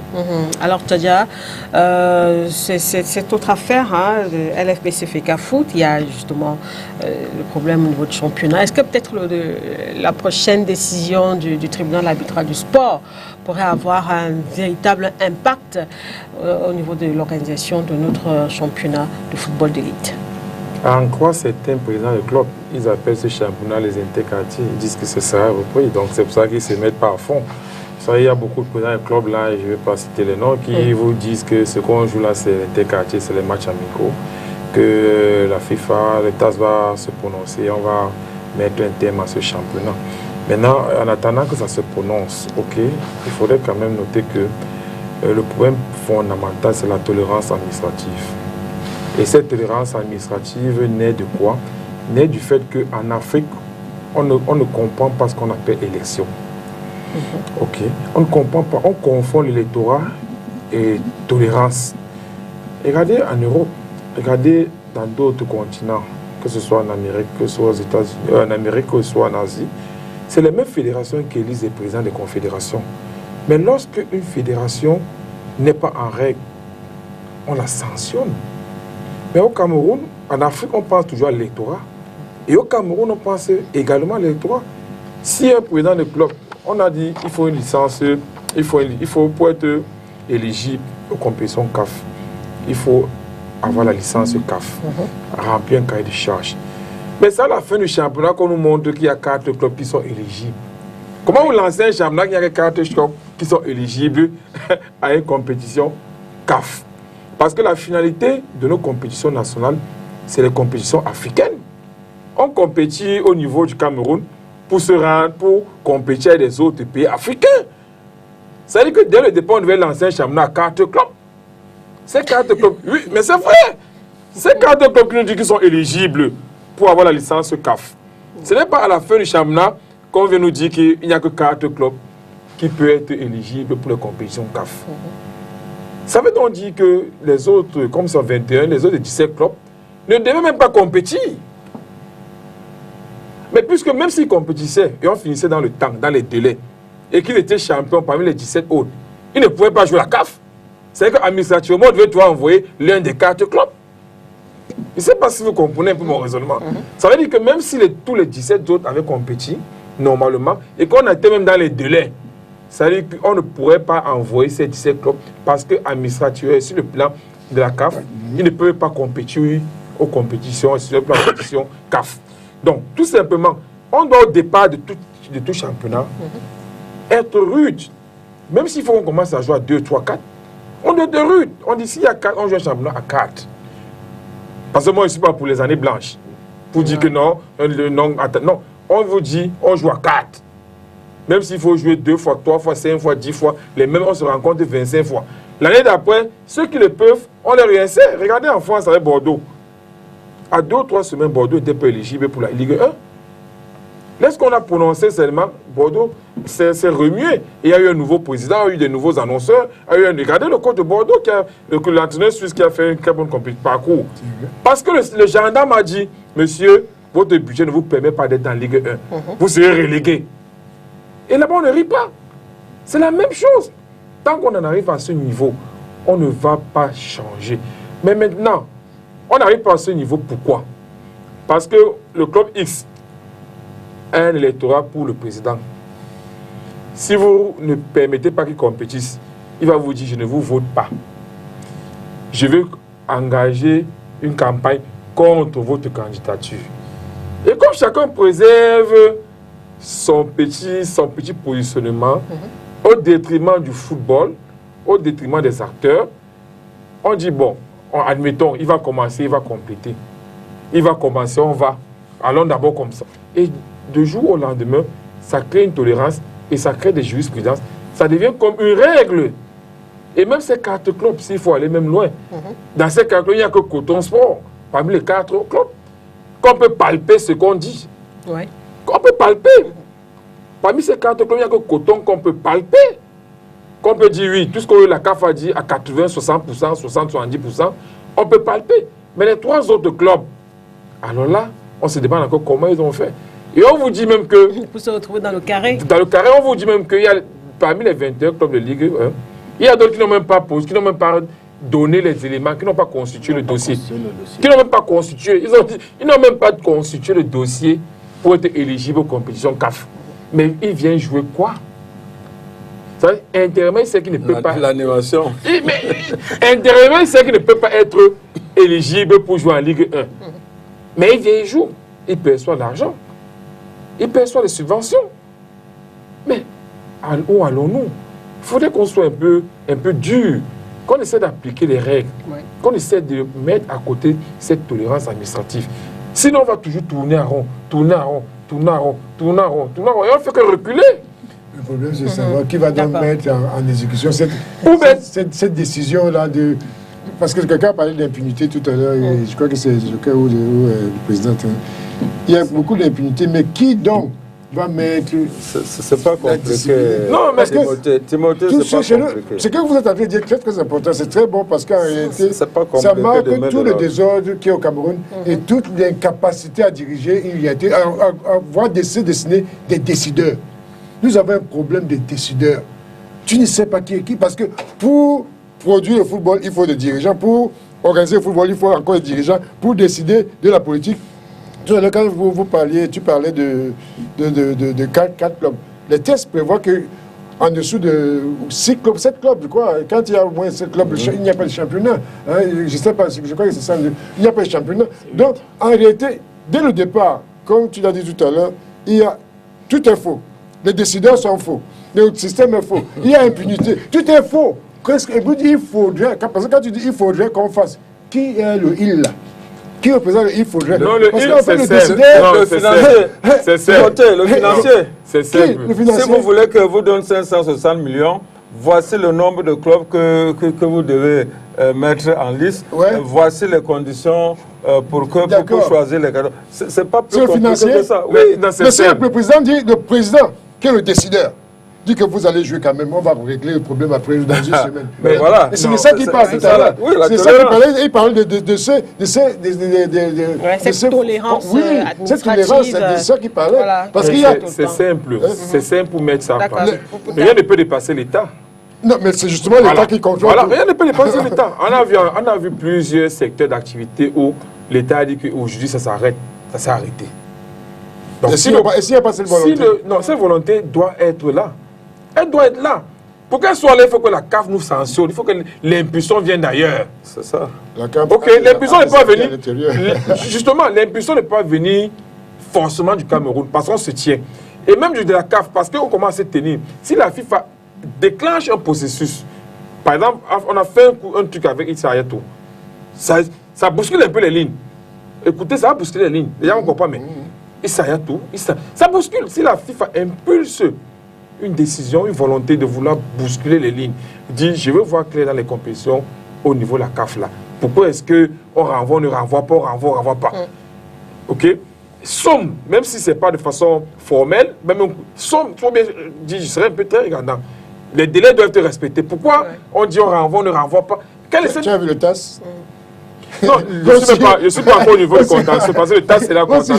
Je parle des organes internes même, au niveau de l'interne, entre nous, comme on dit, le linge, c'est là en famille. La FIFA dit, à un moment, je veux voir clair sur la Confédération africaine. Pourquoi à chaque fois, on renvoie, on ne renvoie pas, tirage au sort et tout. Et puis on met des règles dures. On frappe 1, 2, 3 nations, quand même pas les pays les plus structurés. Pourquoi nous on comprend que si on sanctionne avec des grands pays, des grandes nations, combien faut le Cameroun en termes de championnat local? Si on ne fait pas ça, si cette impulsion ne vient pas, on va... Pour aller dans ton sens, la Super Ligue, la Super Ligue européenne, a été remise dans le tiroir parce que les pays, les gouvernements ont menacé les clubs. Et qui pourraient être expérimentés en Afrique. Mais bien sûr, pourquoi pas? Voilà. Alors, Timothée Wakongo, il y a quand même ce problème, hein. LFPC FECAFOOT, le TAS qui dit, qui envoie les deux parties à la date du 30 août prochain. Pour le verdict? Oui. On ne peut qu'attendre le verdict. Je voulais un peu revenir sur ce que M. Tchad a dit. On avance quand même. Hein, parce non, c'est très important parce qu'il a dit quelque chose de très important. Il faut encore qu'on parle des élections et on est... on est aux élections, on est toujours là. Je reviens là-dessus parce que... Je vais à la fin de l'émission. La programmation dont parlait Njoké tout à l'heure. Njoké. Pardon, Njoké. Excuse-moi ça. Dont parlait Njoké tout à l'heure. C'est une réalité très très importante. La désignation administrative. Elle est importante parce que en fait, la CAF vous demande d'avoir des représentants. La CAF ne veut pas, elle est supposée ne pas s'immiscer dans l'organisation de votre association de football, tant que vous êtes dans les standards de la FIFA. Tant que vous êtes dans les standards de la FIFA. Maintenant, vous pouvez désigner administrativement. Le président estime qu'elle devrait s'immiscer. Sportivement. Il dit qu'elle devrait sportivement, ça c'est pour les fédérations africaines, il faut qu'elles s'immiscent. Elle devrait s'immiscer.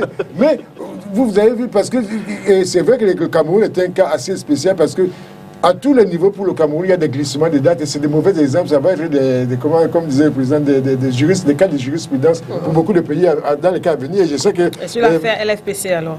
Et pour l'affaire LFPC, nous attendons le verdict. On ne peut pas. Moi, c'est difficile parce que si vous voulez relever les faits maintenant, on n'en finira pas. Attendons le verdict du TAS. Et parce que même la FIFA s'est impliquée dans cette affaire. Hein, et je pense qu'il faut tout simplement attendre. Mais ça, c'est bientôt, on verra bien. Moi, je sais quoi dire. Samuel. Oui, mais moi, je suis quand même un peu dessus. Hein. Quand on dit qu'il faut attendre tout de la FIFA, le bourbier dans lequel le football camerounais est impliqué aujourd'hui, la FIFA y est pour beaucoup. J'ai relu les correspondants de M. Jérôme Valk. Ouais, j'ai relu les correspondants de Mme Fatma. Toutes ces correspondants vont dans le même sens. Ça veut dire quoi? Privilégier les exécutifs qui sont là. Ouais. Les maintenir en place, quelle que soit l'issue même des décisions de justice. Nous avons vu qu'il a fallu qu'on menace la FIFA pour qu'on enlève M. Tombi Aroko. M. Tombi Aroko, bien que son élection étant invalidée par une décision du TAS, la FIFA a continué à l'utiliser comme partenaire au Cameroun. Donc, clair. Ça, c'est des choses qu'il faut voir réellement. Et moi, je dis, j'interpelle les acteurs du football au Cameroun parce que chaque année, on ne fait que dégringoler.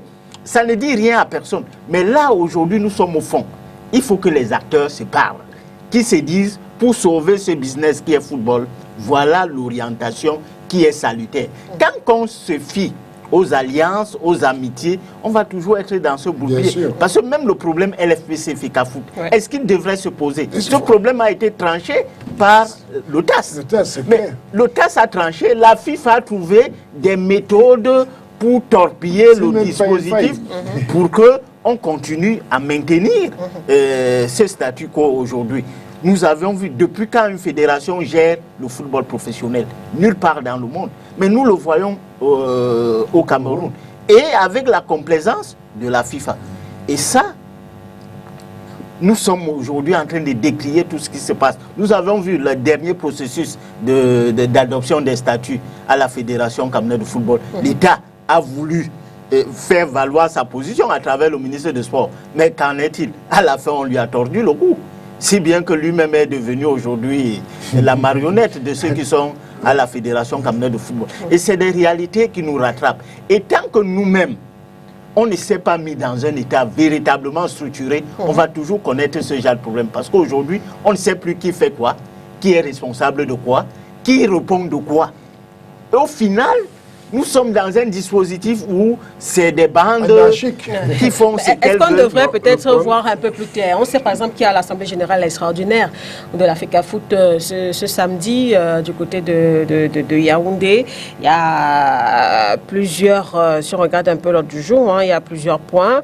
On parle par exemple d'approbation du procès verbal de la précédente session, de présentation du bilan consolidé et révisé du compte des pertes et profits. On parle aussi de l'approbation des comptes annuels, de l'adoption, voilà, au point 11 des statuts types des ligues départementales, régionales spécialisées et adoption des projets de modification des règlements généraux et du règlement de la Chambre nationale de résolution des litiges. Et au point 12, élection des présidents, des vice-présidents, des rapporteurs et des membres des organes juridictionnels, donc Commission fédérale d'homologation et de discipline, Chambre nationale des résolutions des litiges, Commission d'éthique, Commission de recours et voilà, de la Commission électorale de la FECAFOOT.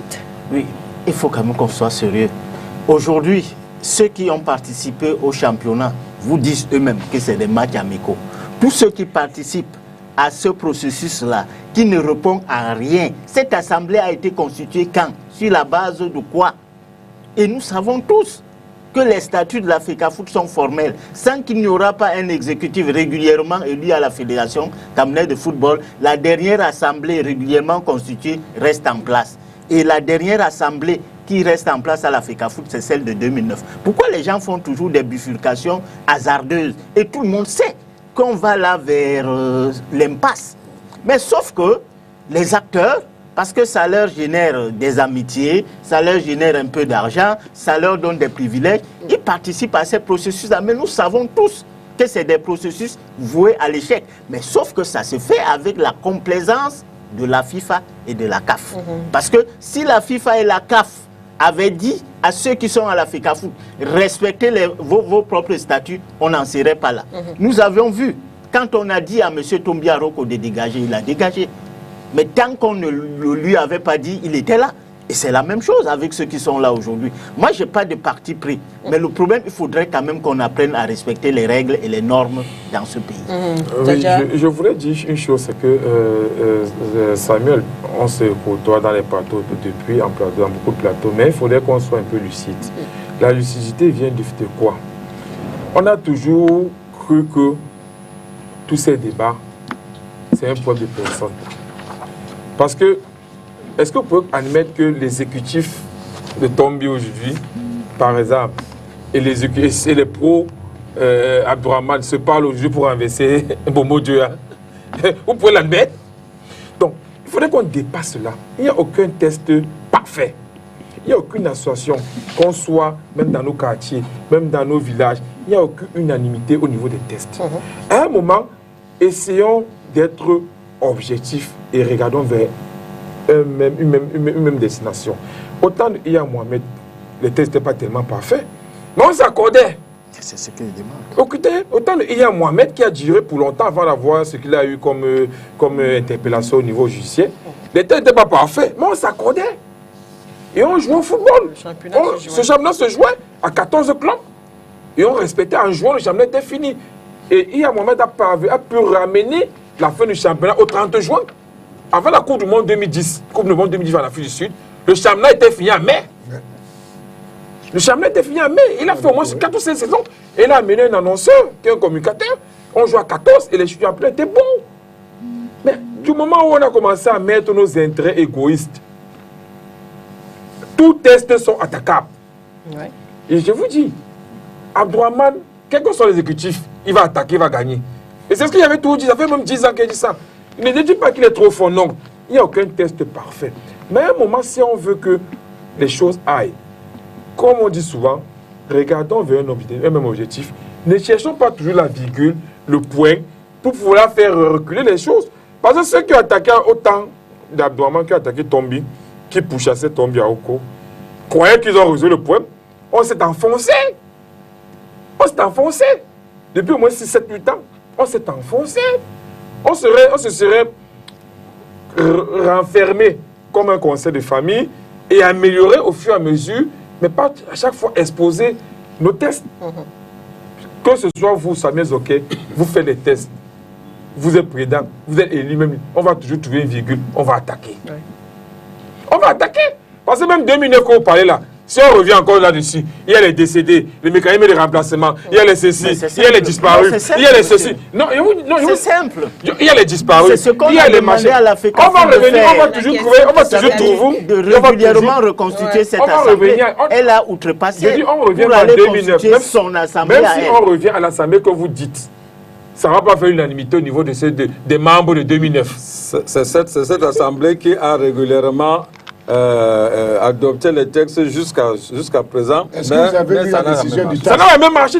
Est-ce que vous avez vu la décision du TAS? Qui avait estimé que c'est la décision du TAS était absolument très claire. Je ne sais même pas pourquoi les gens...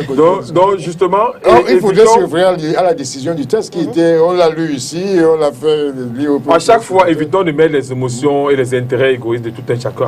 Dans un moment, disons qu'il n'y a pas de test parfait, pas qu'on admet l'imperfection des tests, on doit tendre vers la perfection, mais mettons l'enjeu du footballeur en avant.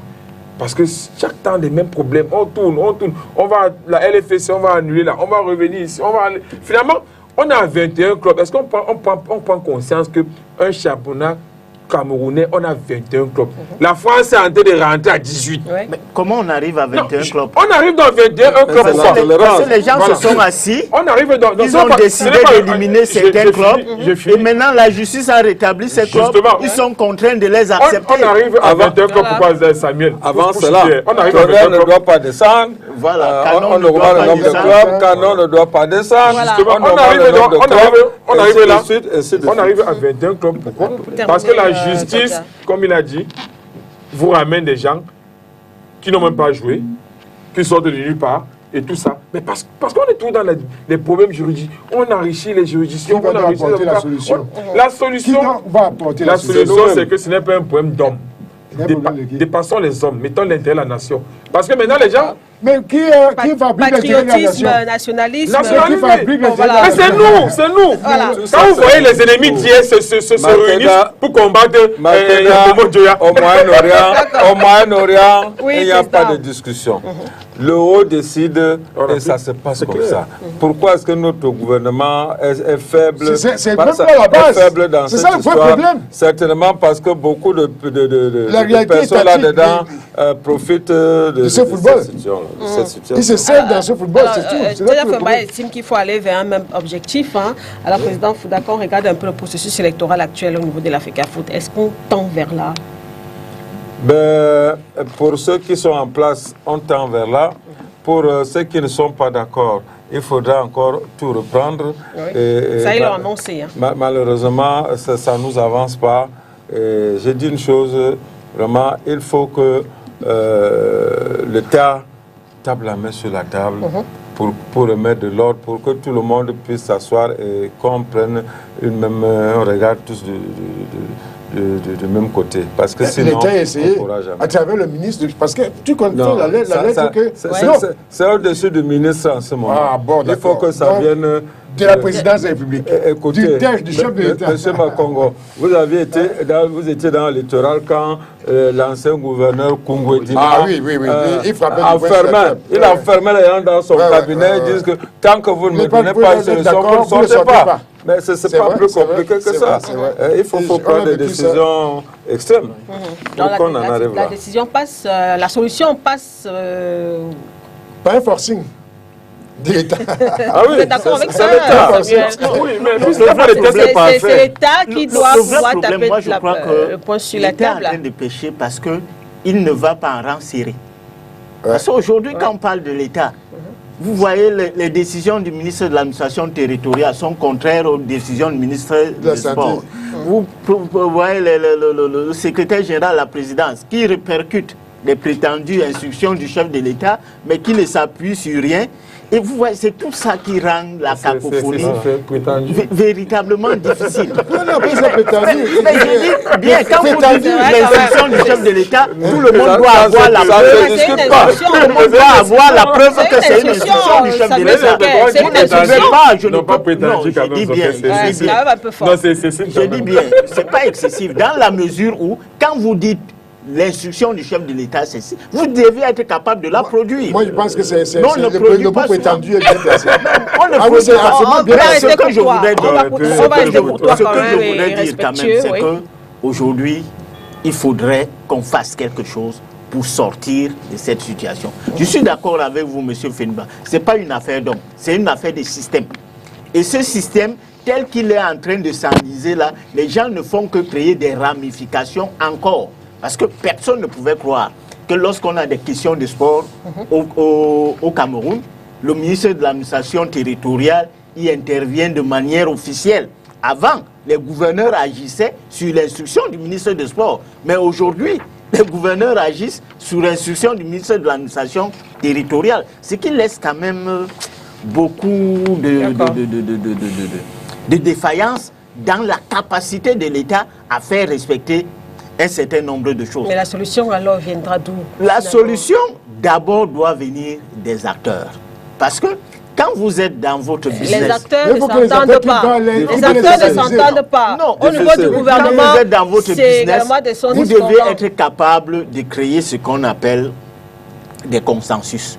Mais le problème au Cameroun, c'est qu'il n'y a plus des hommes de parole. Il n'y a plus des hommes capables de respecter la parole. C'est pour ça qu'il faut des décisions totalitaires. C'est-à-dire qu'un chef qui tape sur la table et qui dit voilà ce qu'on va faire. C'est tout. C'est tout. Tout simplement.